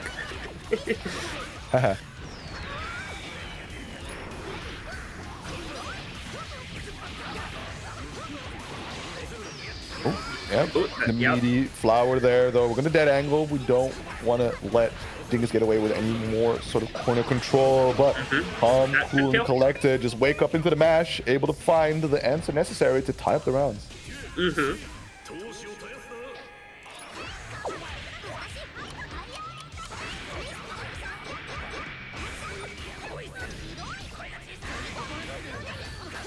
Nice burst, trying to keep Dingus locked to the corner. Big counter hit with the Pineberry on deck. We're going to get a full extension here as the combo keeps on going. A little great beat action, unfortunately, but still, that's more on Dingus for not teching right. CQC, the Pineberry still sticking there. We're going to have to burst.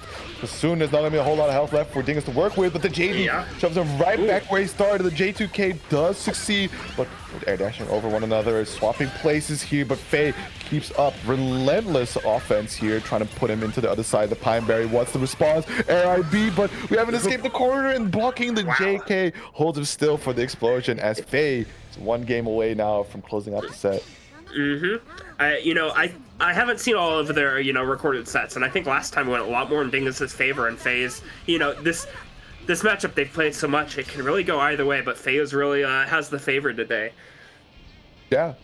Might just also be a whole vibe shift or vibe thing, right? Like mentally prepared for the first of 5, whereas Dingus kind of just jumped into it. So hard to say exactly. And it's these small things that matter against people that are very practiced in the game and also have played each other very frequently. Yes.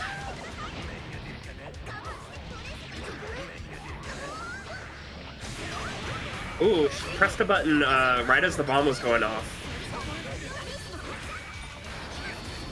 Oh. Ooh, wow. Item pull. Oh, I don't know about YRC item pull. Got the donut and just stayed away from Faust, like that. Fair enough. Although Faye, not the craziest confirms here, but very consistently finding these stray hits. Now finally spending the red RC, brute forcing herself a nice combo. Putting Dingus into the corner, the dead angle doesn't want us to hold this sequence. Finds a few hits, but the close dash anti-air saved by the Goober. Not a whole lot of health to work with.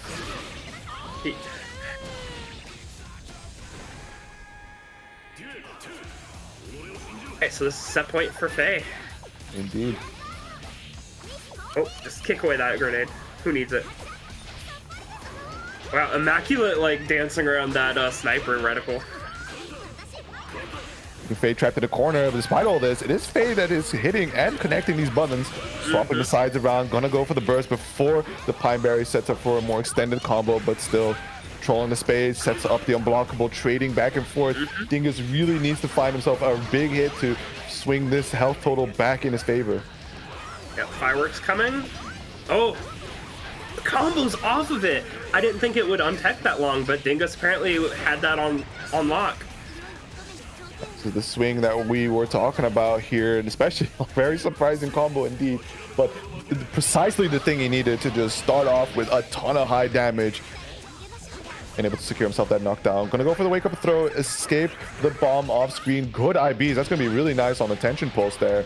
Dingus is also able to find himself a nice hit, secure the life advantage, keeping Faye trapped in the corner. Gonna go for the burst, but again, has to respect the situation after, because there's always something that Faust has deployed prior that makes it difficult for you to actually have some freedom. Absolutely. Now we got Faye getting Dingus back in the corner. We'll see. Good dead angle. Yeah, that's... You got to get out of there before Faye can really get started. Nice. Backing away. Sets up for the sniper here, just trying to get Dingus to approach instead. Understanding, of course, it's going to be very difficult to contest into shotgun stance, but with the life lead trapped in the corner, not a lot of options left for Faye, though. Finds the JD, good blocking overhead. The IB on the bridle is going to get the clean punish, and it's still Dingus staying alive.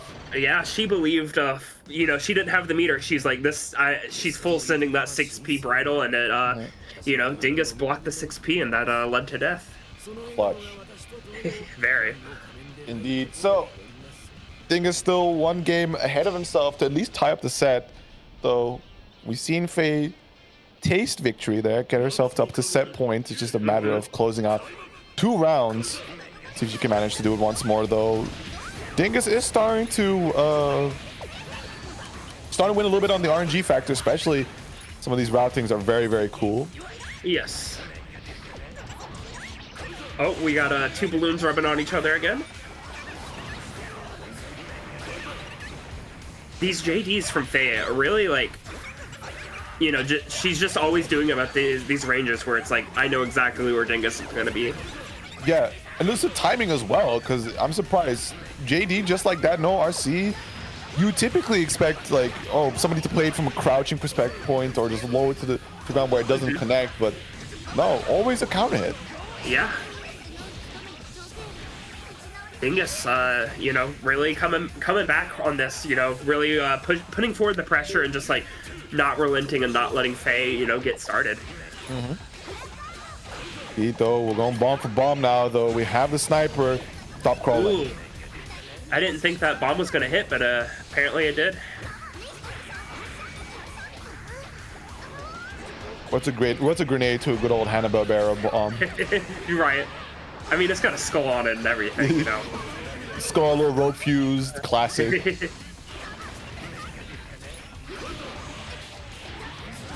Nice, solid run up. Good damage on the board here for Dingus, especially keeping Faye locked in the corner is going to be a nice grip of damage. Sets up the flower. It's going to connect off the low. It's not going to be killed just yet. Just needs to find 2 or maybe 1 more solid touch. A scalpel pull from the air is not going to be enough to connect, but we just keep up the pressure, find that 2K, and that is going to be final game between these two. Yeah.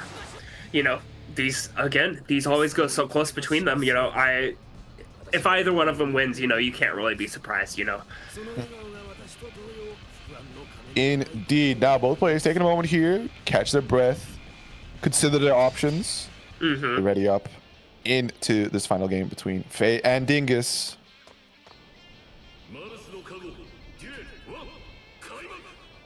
What's still going to look like concession there from Dingus, backing away. Kind of played at a more reserved and calculated pace. Able to find these stray hits. No major confirmed just yet, but hey, listen, a little bit of life lead does change up the entire narrative. Yeah, and Faye's already got burst off that, like, spent, so, like, Dingus is able to push that advantage a little bit more right now. Wow, what a... Oh, whoa. Oh. Whoa. If she had that full extension, that would have been really impressive to see. Right.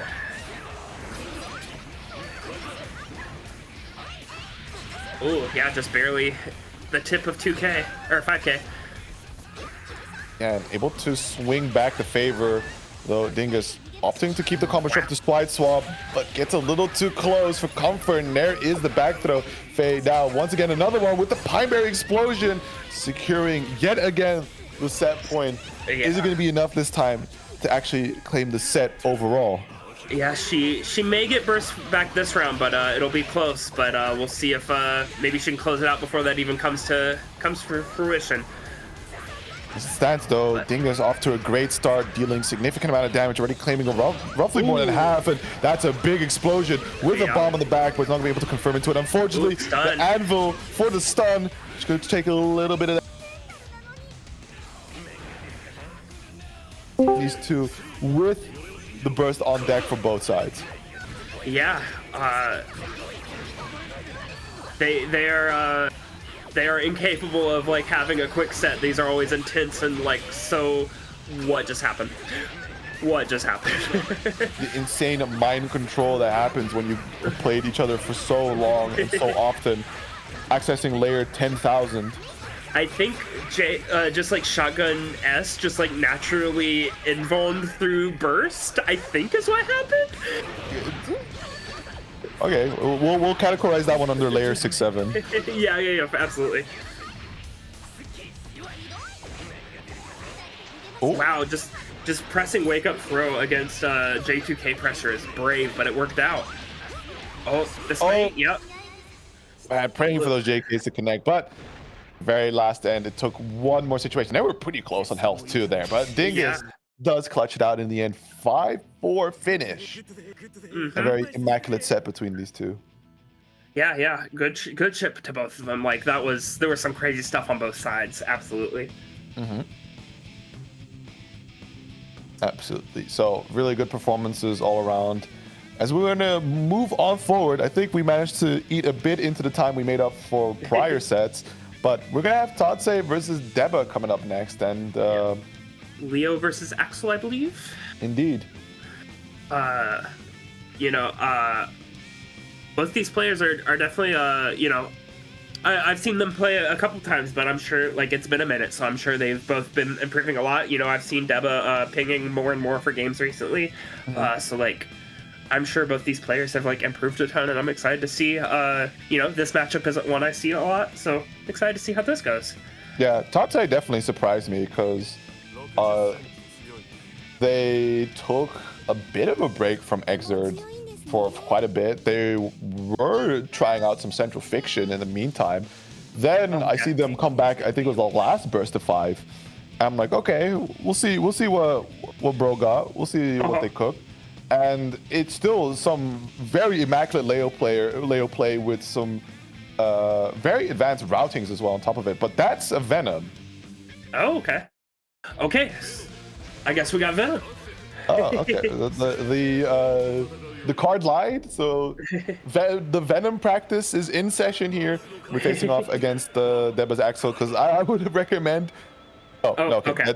That seems indeed to be wrong. You know what? We got Schmicks already. You know, the mixing is already happening. What can we even do at this point? And Leo didn't even back turn. Crazy. We'll see how it goes though, because I imagine this one's a bit rough for Leo on the offset, just movement wise, right? Like having the dash, the step dash is really good for where it functions, but just having to approach against a zoner like Axel, it's gonna cause a bit of a headache. But that's just kind of the one thing you have to deal with, right? Once you get past that, you can get access your back turn, you get some really crazy pressure, you have strong options, and only thing you have to really worry about when you're running your offense is going to be the Axel DP. Why they give a zoner DP? Good question. This is Guilty Gear Xrd. Do not ask. It is a weird DP too. It's like not the best DP, but also hard to punish. Whatever.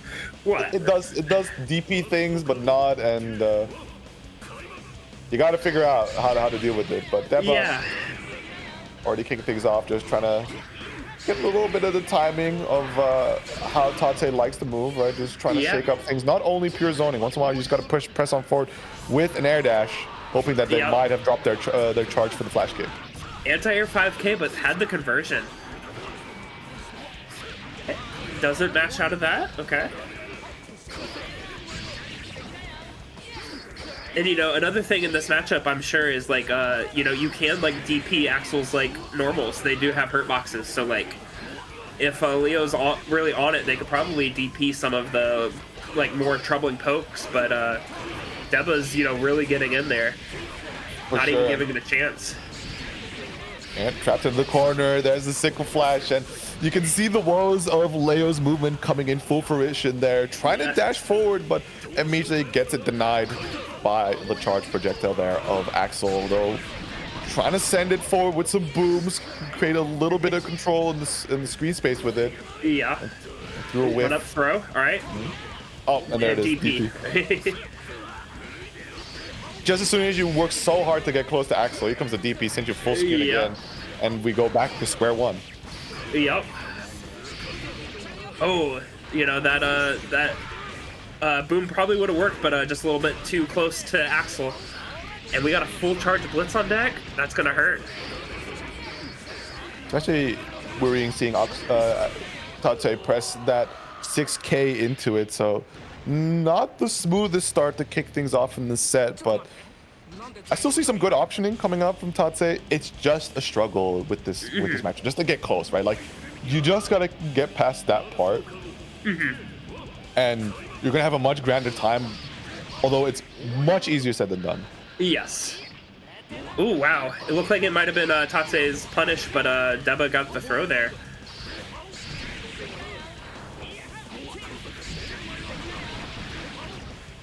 Keeping up the pain, going for a little funny there, though. That does concede the moment over to... Oh, wow, that is really unfortunate.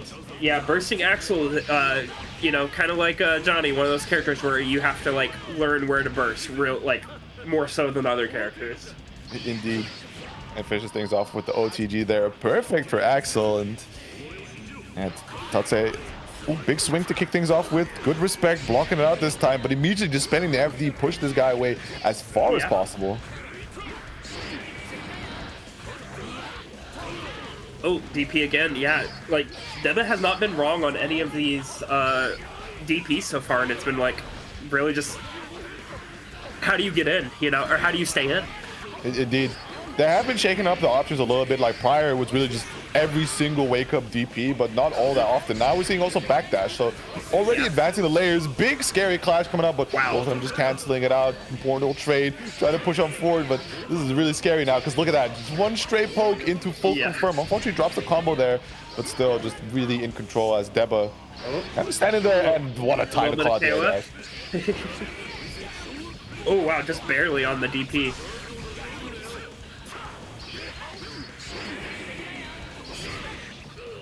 Oh, yeah, you could see the difficulty of the play there, where Tate is trying to play it at a very advanced layer, where it's like I need to bait the flash or bait the DP with the parry. But Deba has already demonstrated that they're willing to shake it up, right? Not every wake up is belligerent DPs. Yes.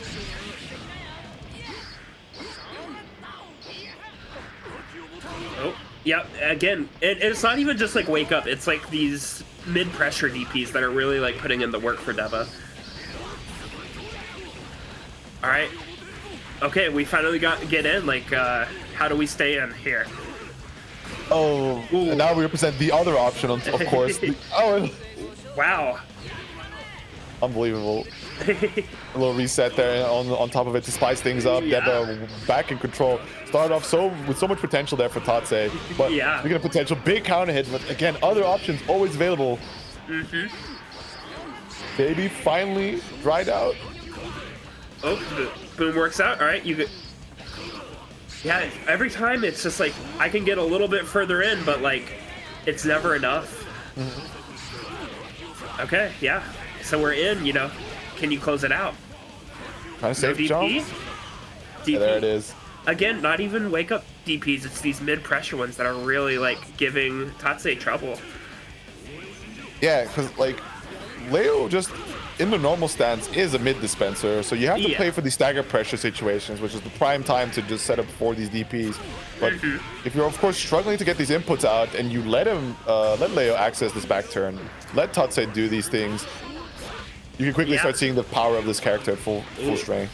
Baited burst, but you know, we still keep pressure going. Rough situation for Deba, but you're full screen against Axel. What do you do?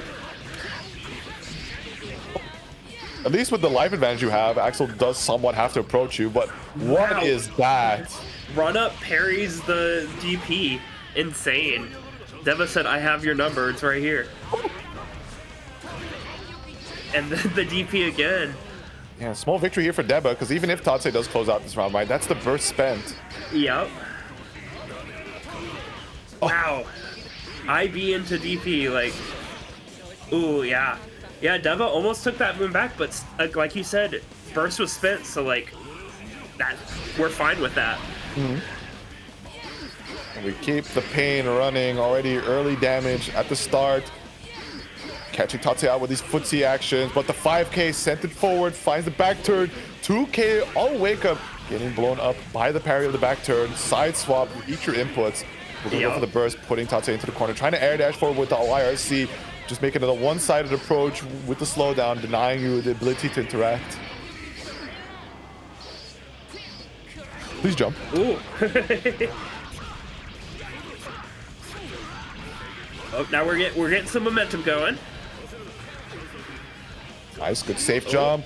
This should finds do a it. run-up throw, and with the RC in the corner extension, like you said, it will do it. So Tatse does get a game on the board.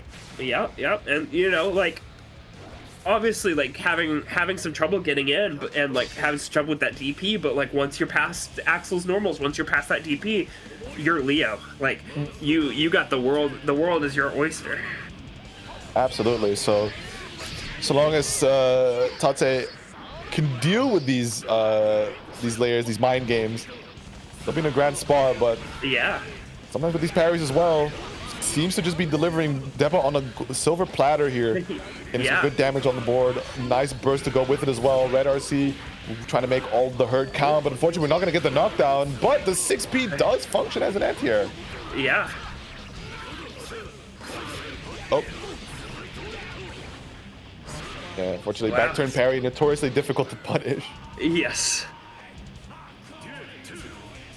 Leo 6P might be broken. It may just be broken.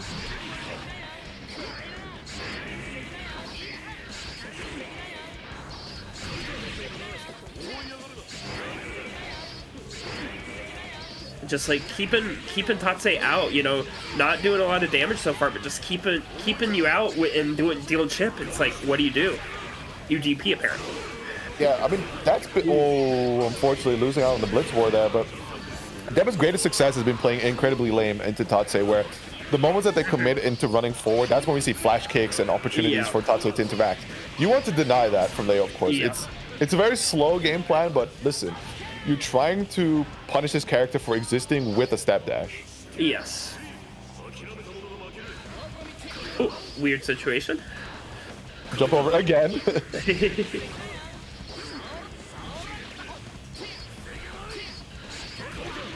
Ooh, yeah. Gets a conversion off that.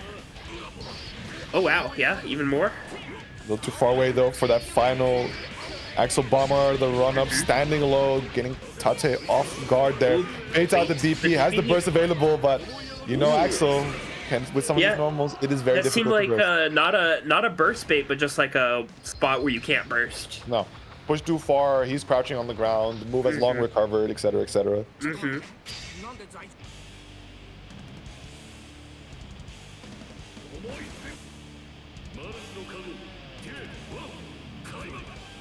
Alrighty, game number 5 between these two. Good start though, but the JK active frames barely just connecting before the up follow-up from Sickle Flash. Was able to do its thing. Unfortunately, not able to mash out in time from the unblockable. He's gonna have to spend the burst and the YRC working, but that's a painful drop. Nevertheless, able to find a few other hits, so makes up for it. But the backdash into the throw, Deba is without options. Yep. And now you're full screen against Axel again. Slight life advantage, so you know. Yeah.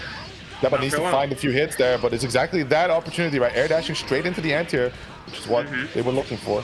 Ooh, what jumped in FD but ran out of meter. Axel will do that to you.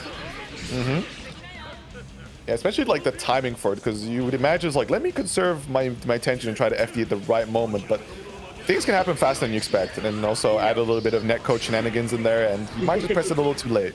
Sure. Or just run out because you're pressing it preemptively. And Deba's been on point with these parries, just like mid pressure, just like, hey, I know the next part of your pressure. Oh wow! Standing up, that 6K, getting the vacuum off.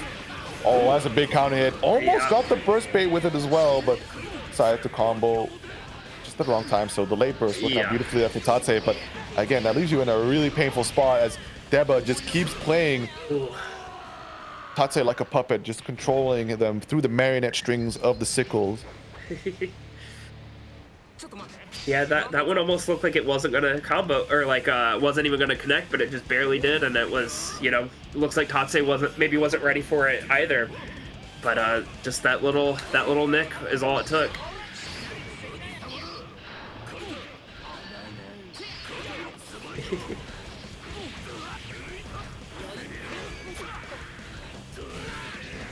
All right, we got pressure going. DP after the unblockable, you know. What are you gonna do? Oh, backdash is an option against Leo for sure, but unadvised because those buttons, they can press them really fast. Ooh. Tried to run up parry the DP, but Tate didn't do an immediate DP. Oh, we're able to find the air-to-air interaction, find the round. Tate's got a long road ahead of themselves to be able to make a recovery in this set. Deba off to a really strong lead though. Small mistake, costing the burst early, but nevertheless able to find some few stray hits, get a little slight life advantage, and now getting a significant life advantage. Ooh, JK. Oh, You know, I imagine JK is probably pretty great in this matchup. You know, it's a pretty great button in general. I have to imagine that was a misinput, but it looks like it may cost the game for Deba. Right, reset round, but oh, and what a timing! Finally, the parry actually catching the DP here. So Tate putting yet another game on the board, but like we established, a ways away from tying up the set. Right, it needs to be 2 more, while Deba is constantly hovering that set win over their head. And, you know, both these players, you know, they have a sort of parry, and both of them are, you know, calling each other out for these DPs. You know, running up and doing parry for Oki is insane, but they're both, like, getting mileage out of it. That's for sure.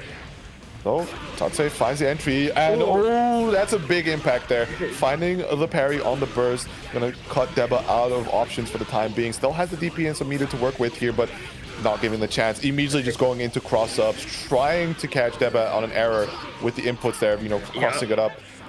Back in the corner, though. Pretty good spot for Deba to make a splash here, especially considering the amount of meter at their disposal, but Tate plays a little bit too fast there to give you the opportunity. Yep. But, you know, again, long road ahead, but we're starting to see that car, that engine starting to warm up. Diesel engine finally online. Get some mileage going here, though. Considering this round is a little rough, as Deba has gotten a significant life lead, but Tate is in, and big whiff there. I shot that whiffed. I'm surprised they even faced the right way, though, to begin with. Nevertheless, back turn blender, ahoy, trying to go for the big bait, but close up to the corner where the burst is going to secure good momentum still for Tate. Yeah, these calls may be starting to be a little bit too much, and costing rounds now. Ooh, tries to DP Deba approaching, but Deba said, I'm chill. Ooh, gets the first.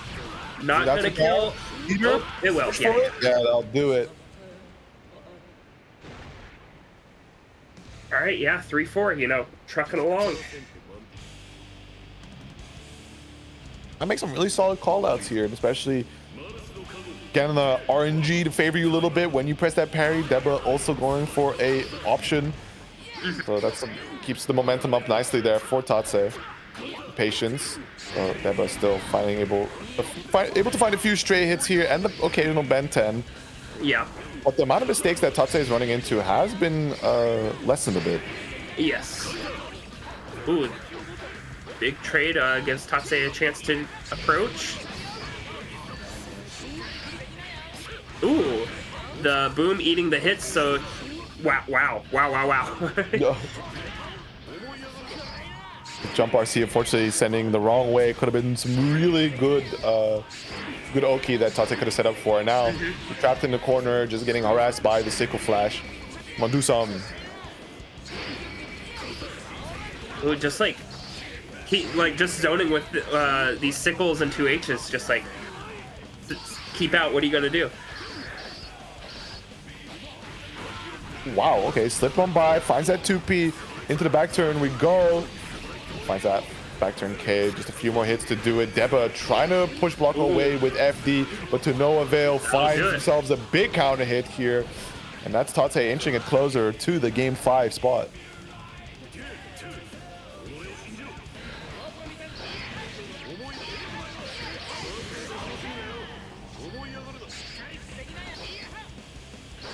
Ooh, just good patient play from both players. And again, these parries mid pressure, really putting in work. Absolutely fantastic reactions coming out here from Deba. Gonna go for the burst. Wants to make a count in this round here. Definitely had a round to spare, so I'm surprised to kind of see a hero like burst come out from Tate. Yeah. Ooh. Oh, that might have done it, but there was a little bit of a drop, but we still got pressure. Oh. Good trade. Good stagger pressure. Claims the burst from Deba. And that's going to be the chip damage. So decently good spot for Tate to try and close out this game with, right? Has the advantage in the burst gauge build-up and starts things off with some beautiful stagger pressure into the tick throw. You know, this is a time where, you know, maybe having that burst would have been great. Oh, certainly. Probably something that Deba regrets deeply here, because I think you're dead. Yeah. Wow. Sometimes Leo happens. Your rounds do happen. And here we are on the final game situation. It looked really dire. I was absolutely ready to write Tate off there. 4-1 was where we started. Yeah. Really, you know, Diesel engine started going. And it's firing on all cylinders, real hot. Yeah. Deba into the corner, side, enough to steal. And back we go. Oh, here's a good. This is gonna maybe change that momentum though. Backdash 2H. Oh, I believe a little too hard. But we have the resources. The 2K catching with a extended backwards hitbox, I suppose. Yeah. All right. This is still set point for Tatse. You know, no burst for Deba, but you know, might get it back this round. Could get it. Depends on some routings, because Leo doesn't do the most amount of hits in his combo, but still a good grip of damage. Yeah, absolutely. But may not need it anyway. It's already a really stable start. Good damage. 6HS going right over the stage dive attempt. And needs one solid touch here to bring it to a final game, final round situation between these two. Yeah, it's not over yet, but you're so close to chip. It's scary out here. Ooh, had to be a misinput. It would have been an immaculate punish to actually pull that off, but I guess, misinput, a little too scrambly for both sides. Deba gonna have to burst here. Ooh, gets it, but had to spin the burst for it. So now you're down an entire burst, definitely not getting it back this round. Final. Good few hits there, unfortunately not able to get the conversion, but finding a few stray hits, able to secure the life lead. That does mean that Tate needs to approach, but Deba has to be careful. We've seen Tate's timing be really sharp with when to approach, as Deba commits to something slightly too spicy. Ooh, surprised that didn't connect. Ooh, that's gonna be big damage. Yeah, look at that. And we're going to another full sequence at full screen as well. You don't want to be here. Ooh, once more getting hit. Probably caught on the dash. That's gonna be it. Flash. Do another one, and unfortunately not FDing. Gonna go out the way of the chip damage. It's Deba after quite a while, but still able to secure the set. 5-4. Yeah, you know, coming from 4-0 and then bringing it up to 5-4, you know, you still lost, but like that's the best you can ask for, right? Like, absolutely. You know, showed, hey, you're not gonna steamroll me. I got fight in me. Very, very strong performance, but I guess the engine happened to just burn out at the end. Getting hit by so many Barrel Hawks is so unfortunate to see, but it's probably as small as just slight mistimings on the approach that gets you scooped up into this full sequence. And like, you can burst, but you're all the way on the other side of the screen. Why would you? Yes.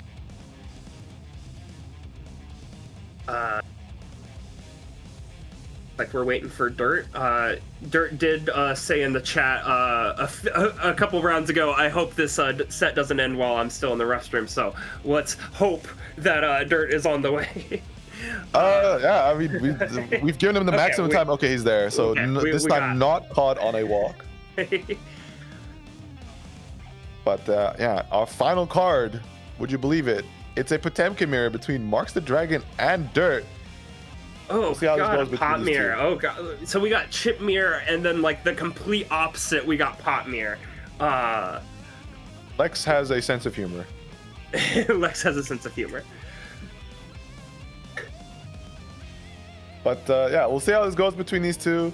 They do fight each other quite a lot. So there's going to be... yeah, it wouldn't be Dirt connecting to an EU lobby without him crashing out of it like 4 to 3 times. Okay. Well, I guess while we're killing time, you know, hearing Axel always like brings me back Evo 2013. You know, first Evo that Xrd was there. There was an Axel in top 8, and they had that game turned loud as hell. and the mixing was awful. So like the treble was way higher, and Axel's chains was the loudest thing imaginable. It was a nightmare. You know, I always still like, I see an Axel on screen and I get scared even to this day. It was like hurt your ears. There was no avoiding it, and it was the only thing you could hear for like 4 rounds. It was like, God, I hate it here. It's the Killer Instinct marketing strat. Oh, yeah. All right. Where they hard coded it that the Ultra Kills voice line will override whatever the volume setting is of the circuit board to go at over max volume. Yeah. All right, so we're actually in now. All right, cool. Yeah, so Potemkin Mirror is an interesting one because Pot is funny in the way that he doesn't really have the best tools to deal with himself. Backdash is cool, of course, to avoid Pot Buster, but like you think of like your primary approach being like Hammerfall and such. Yeah. It just gets scooped up by Pot Buster. Yeah, and Pot can flick Slide Head as well, so That's you have true. that. Oh, hell yeah. Classic. When Pots face off, they gotta do a quick taunt. Yeah. As old as time. But yeah, just trying to poke against one another, find that first hit, and Marks does secure that knockdown though. Dirt immediately with his backdash, right? That's going to be the key in this matchup. You want to just narrowly avoid some of these options and get yourself that light punish to secure the knockdowns. Oh, wow. Good use of like awareness and just like using YRC to not get Pot Busted in that situation. And here we see Slide Head getting flicked. I'm surprised. Ooh, using it to escape the JD, but a little too low to the ground. Prime spot for Dirt to actually secure the 6P with the counter hit confirm on top of it as well. Oh, and getting a little too hasty. Good schmicks. Not going to be enough to kill just yet. Maybe no. That'll do though. Yep. Who got the better color? I gotta say Marks. Both these colors are good, but the black with the purple accents goes insane, I think. Yeah, I do like Marks' color a lot as well. Ooh, backdash Pot Buster. Ooh. Okay. Ooh, the walk down, but unfortunately committing a little too far forward. So Dirt, understanding the severity of the situation, just gets the mashing, wins the Hammerfall raise, patiently waiting for a potential burst to come out, but Marks doesn't bite. So is now at a life deficit, trapped in the corner. The Hammerfall is blocked. Ooh. So the RC to swap sides.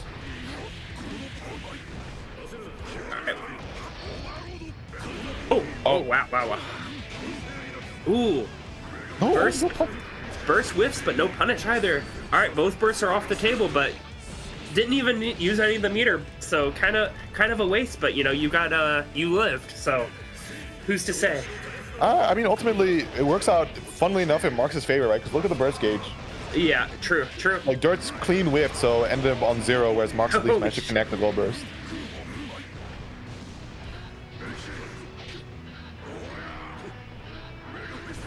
Oh, wow. That double jump barely missing the Mega Fist.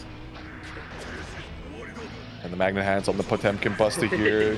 And get himself that Pot exclusive round. That's the other interesting thing about the Pot Mirror is when they Pot Buster in mid-screen, they have extensions. Yeah, that's really interesting. I didn't know about that. Yeah, the 2K can reach Pot from that far away. All right, first one goes to Marks. That felt like more than just one, but I guess it was just one. Oh. Uh-oh. Just, you know, we got to reset it every game. Just back out of the lobby, go back in. Of course. Yeah, unfortunately, Dirt has... we talked about it prior with, unfortunately, Flame Beast having to bow out from his set, but it probably, like, his name is very apt for the sake, or, like, in the context of just how many woes he has when it comes to just getting some games running, because I feel like his situation is stable. Like, he's done everything that's possible on his part. Wired up connection, okay system.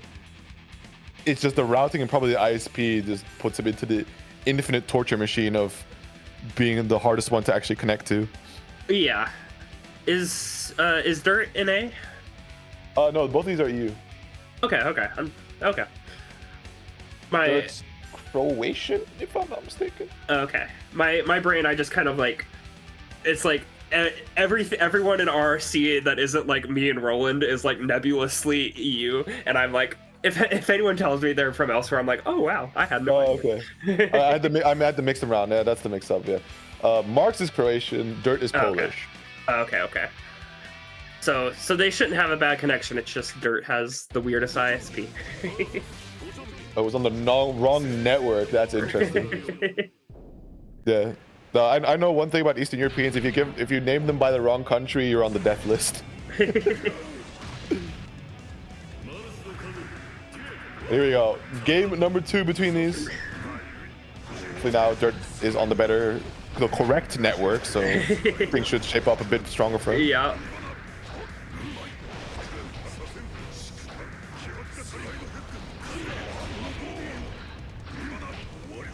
Oh, yeah, that's a big threat, of course, at the end of the day, is if you jump in with a normal I beat from too high up, there comes the pop buster as the clean punish, though. Look at Marks completely unimpeded, just pressing on forward, getting... Oh, come here. Ooh. Where are we going?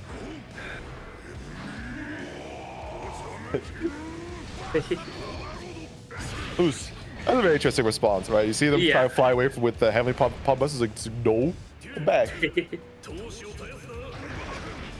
Oh wow, just very fast. Power pod RPS, right? Well, to pop buster or not to pop buster, and that's something that has to be running through your opponent's head at all times. So, a very mind game, or a character that can create some very scary mind games. And that looked like a classic pot buster tick, but Mark's actually pot bustered in response and has the advantage now. Lamaics and the hammer fall cancel into the pop buster. Clean momentum on Marks' end here. So far standing up 2-0.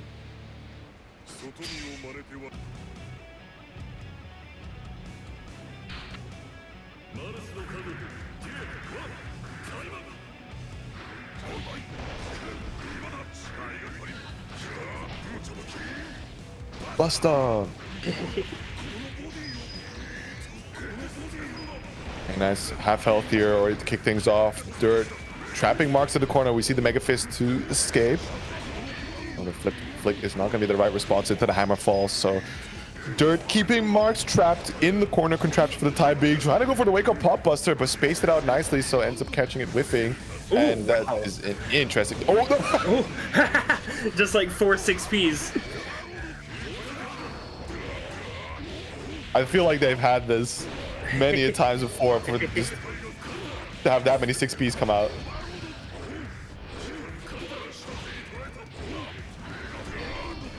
Oh wow! Oh sure. Whoa! Pick up. Again. Amazing. That one in particular, I was a little surprised it was it reached, but pop players, they know that reach like the back of their hand. Oh, absolutely, and it always gets me shook, just the amount of magnet hands that this character has sometimes. Really that reach? But Marks off to a little bit of a weaker start, trapped in the corner here. Dirt keeping up the pressure with the life lead. Set up the scary hammerfall, cancel pressure, and didn't even IB the jump in and still secured the pop buster. Yeah, that's the kind of mid-screen route you can get there. Yeah. Oh, looks like he just whiffed with the meaty, but just pop bustered after anyway. Stay true. Stay true to your methods. Round a piece. Good way to kick things off, and retracting the hurt box there with the 6HS, able to catch with the Superman swing, but it is going to be the pop buster first there for Mark, so nice life lead to work with. The JS not connecting, the burst baited, but awkward position to actually get a punish.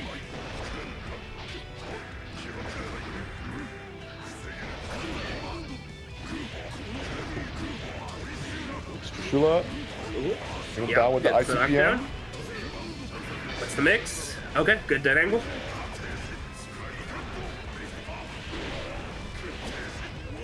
Oh. All right, one more. Ooh, spins the burst at the last second. Wow, wow. That is a crazy sequence. I don't know how that 2S managed to connect just like that, but Yeah, nevertheless, but it did. nevertheless, it did. So 3-0 as it stands there for Marks, but Dirt is slowly starting to creep up closer and closer in these rounds.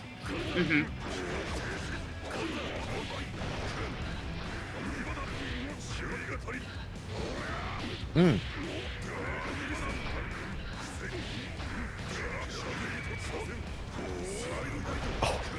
Actual footsies working out here with the slide head, getting the punish on the 6HS whiff, trapping Marks into the corner. Ooh, good Doesn't work. have a full race, but has to spend the RC to keep himself safe, but keeps up the pressure nevertheless. Good pop buster, and the extension off it as well. Double heat knuckle. Yep. Good dead angle. Ooh, wow. Oh, must have been a misinput. Could have been the Gigantor. Finds the hit, the stun on top of it, and just keep it simple. Yeah. Pop buster. All right. Let's see if Dirk can keep that momentum going and get one on the board. Would be nice for Dirt indeed. Kicking things off pretty decently here, finding a few hits. Not the crazy amount of damage, but hey, slight life advantage does change how things are prioritized, right? Marks needs to get in close and needs to find a way to swing this around. Yeah. Starts off with a pretty decent counter hit on the hammer fall, catching the backdash with the JS.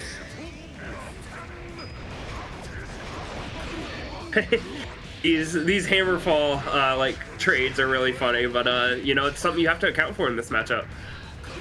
Indeed, and it's especially funny considering it's he who hammer falls last wins. Yes. Oh, bye. Oh, good PRC.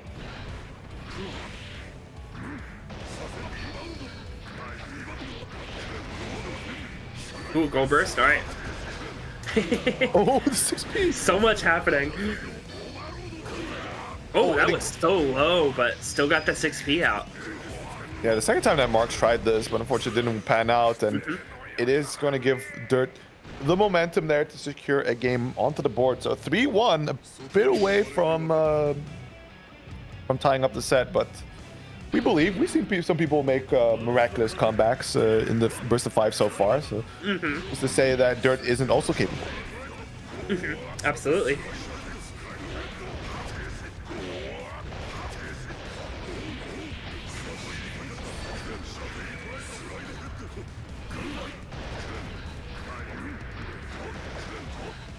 Oh wow! Somehow able to slip away from the heat knuckle would have been a really solid call out. Just fortunately, Yeah. Xrd interaction game. Not all things go as planned at times. Yup. Oh wow. Yup. Really keeping up the pressure right now. Somebody asked earlier. That is what will happen if they both pop buster. Oh. Nice. Good routing. Go for the side swap. Keep him trapped in the corner. Still burst available here from Marks, but considering the life disadvantage, and it's only round 1, I imagine he conserves this. Finds the backdash pop buster though. Yep. Ooh. Ooh. Oh. Yep. That you know, it's that situation where the right answer there would have been not blitzing, because I don't think it would have connected. But you see that blitz and you panic and you go, "Oh shit, I'm supposed to blitz back." Yeah, especially where I felt like Marks had long committed to that JS, and there was plenty of time to actually see the blitz come out. But Yeah. sometimes you're only human after all, so Yep. can't send instructions to your hands fast enough. Oh wow. Oh, whoa. Whoa! Why is he invo slipping through the hammerfall? But I think that just caused an entire confusing situation for both sides. You know, I feel like today's kind of been hard mode on commentating. You know, we have to describe some of these pot and mirror and chip mirror interactions, and there is no description for some of these. Indeed, it does get really esoteric at times here, especially when RCing adds on to another layer of shenanigans between these two. So Yeah. it truly is a bit of a challenge, but we'll make way through as Dirt is, of course, making his way through Marks right now. Solid amount of damage. Going for the Gigantor. Try to push for the stun to possibly leave him in an unreactable or uninteractable checkmate spot. Needs to push the damage a little bit further. Heat knuckle. Extend. Yep. It will do. All right, so 2 for Dirt. You know, Mark still has the lead, but you know, 2 in a row is always, you know, good momentum that you don't want to see your opponent have in a first 5. Oh, absolutely not. Now just one more game to tie things up here, whereas Marks, hopefully he's been collecting data, as from what I've been seeing is that Marks has been significantly struggling when Dirt is just off to the races, keep him under this pressure. We see a lot of IBs and attempts for active defense, but man, some of these trades, they just don't go right. Ooh, weird situation, but he who hammer falls last. Indeed.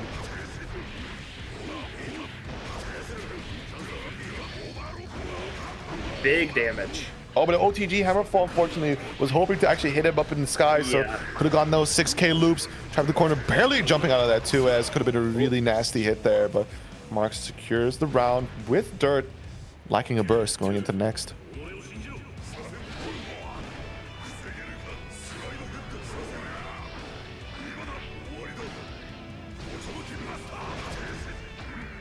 Excellent IB, and just like that, keeping up the tick throw pop busters, the jump in. Possibly Dirt trying a little bit of the same, but it ended up not working out his favor. Both of them just jumping around one another. RC in just in time.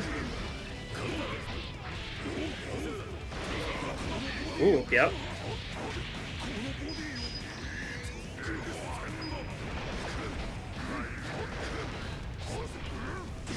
Good backdash.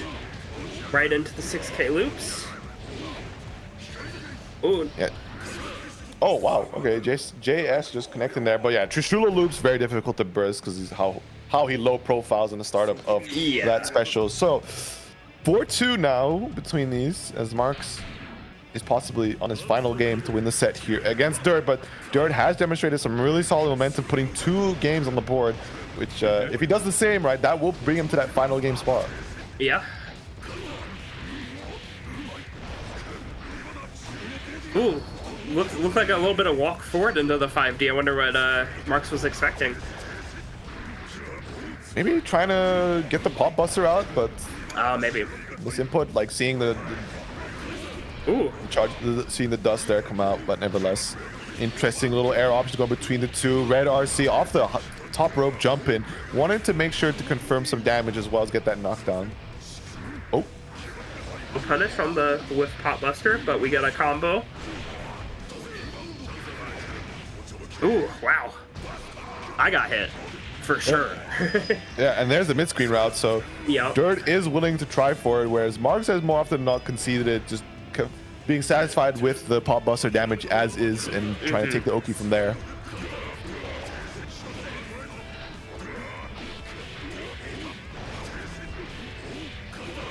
Oh, big counter hit, comboing into the pop buster no less as well, and in the corner it's still going to keep on going, so double heat knuckle into the extend. Needs one solid option to close things out here, but are you trying to set up the Pacho? No.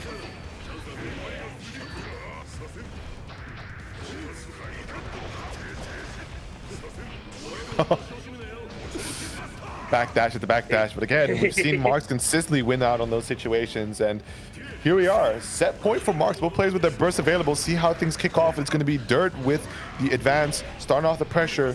Marks does escape, but the back throw is going to swap this right back into Dirt's favor. And as I say it, here comes the Bob Buster.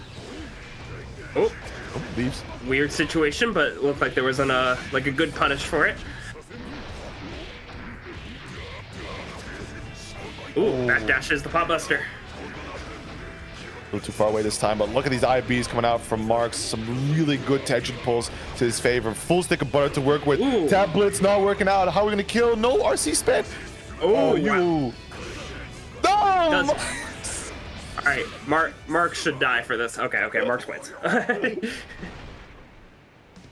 Oh my god, he's so greedy. But Marks wins it. Despite that. Despite that. Well, congrats to Marks? Question mark? Yeah, I mean, I guess. Yeah, I suppose. Fine. You know, what a way to put a bad taste in the wind, but good shit. Mm-hmm. Can't believe Dirt 150. It's so true, Daisy. That is a devastating aura loss, despite winning the set. True. It's devastating. Thank you to everybody who played today. Thank you to everybody who signed up. Thank you to everybody who watched. To my wonderful commentators. Is there anything you would like to promote today? Honestly, in about 20 minutes, I'm gonna stream an open lobby. So come join me at twitch.tv/sparkle_Lin.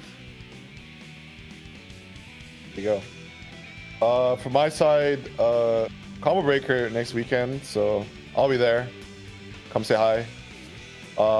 Probably catch me going 0-2 at Exert if you're on one of my pools. Will be fire. Other than that, Hessen Crash closing in as well. So make sure to get in on that if you want to meet up with some of the EU gang for Exert. Rex is graciously hosting Exert. I haven't heard anything yet about a community stream being set up, so I most likely that won't get streamed, unfortunately. So if you do want to meet the peeps, try to find a reason to head on out. And other than that, just stay tapped in on all things EU tournaments, because that season is kicking up full force now. UFA also announced, so definitely a big one as well if you're trying to get some Exert action going on. Official side bracket there, not community stuff, so you'll get the full UFA Ultimate Fight Arena experience from them. You will see me at Hessen Crash. That's right. Yeah, it is. Next week we will have Rookie Roman Cancel as normal, the beginner intermediate Exert bracket. Find that in this bracket. Will start it. Shut up, Lydia. Starts at the same time as Burst of 5 next Saturday, 2 p.m. EST, 8 p.m. C. Yes. EST? Yes, that's correct. Open to everybody with a connection less than 150 milliseconds Germany, so if you're watching and you want to play some Extra, come sign up. Week after that will be Burst of 5. And that's going to be it from us, otherwise, I believe. Thanks for coming out, everyone. Goodbye. Peace. Bye.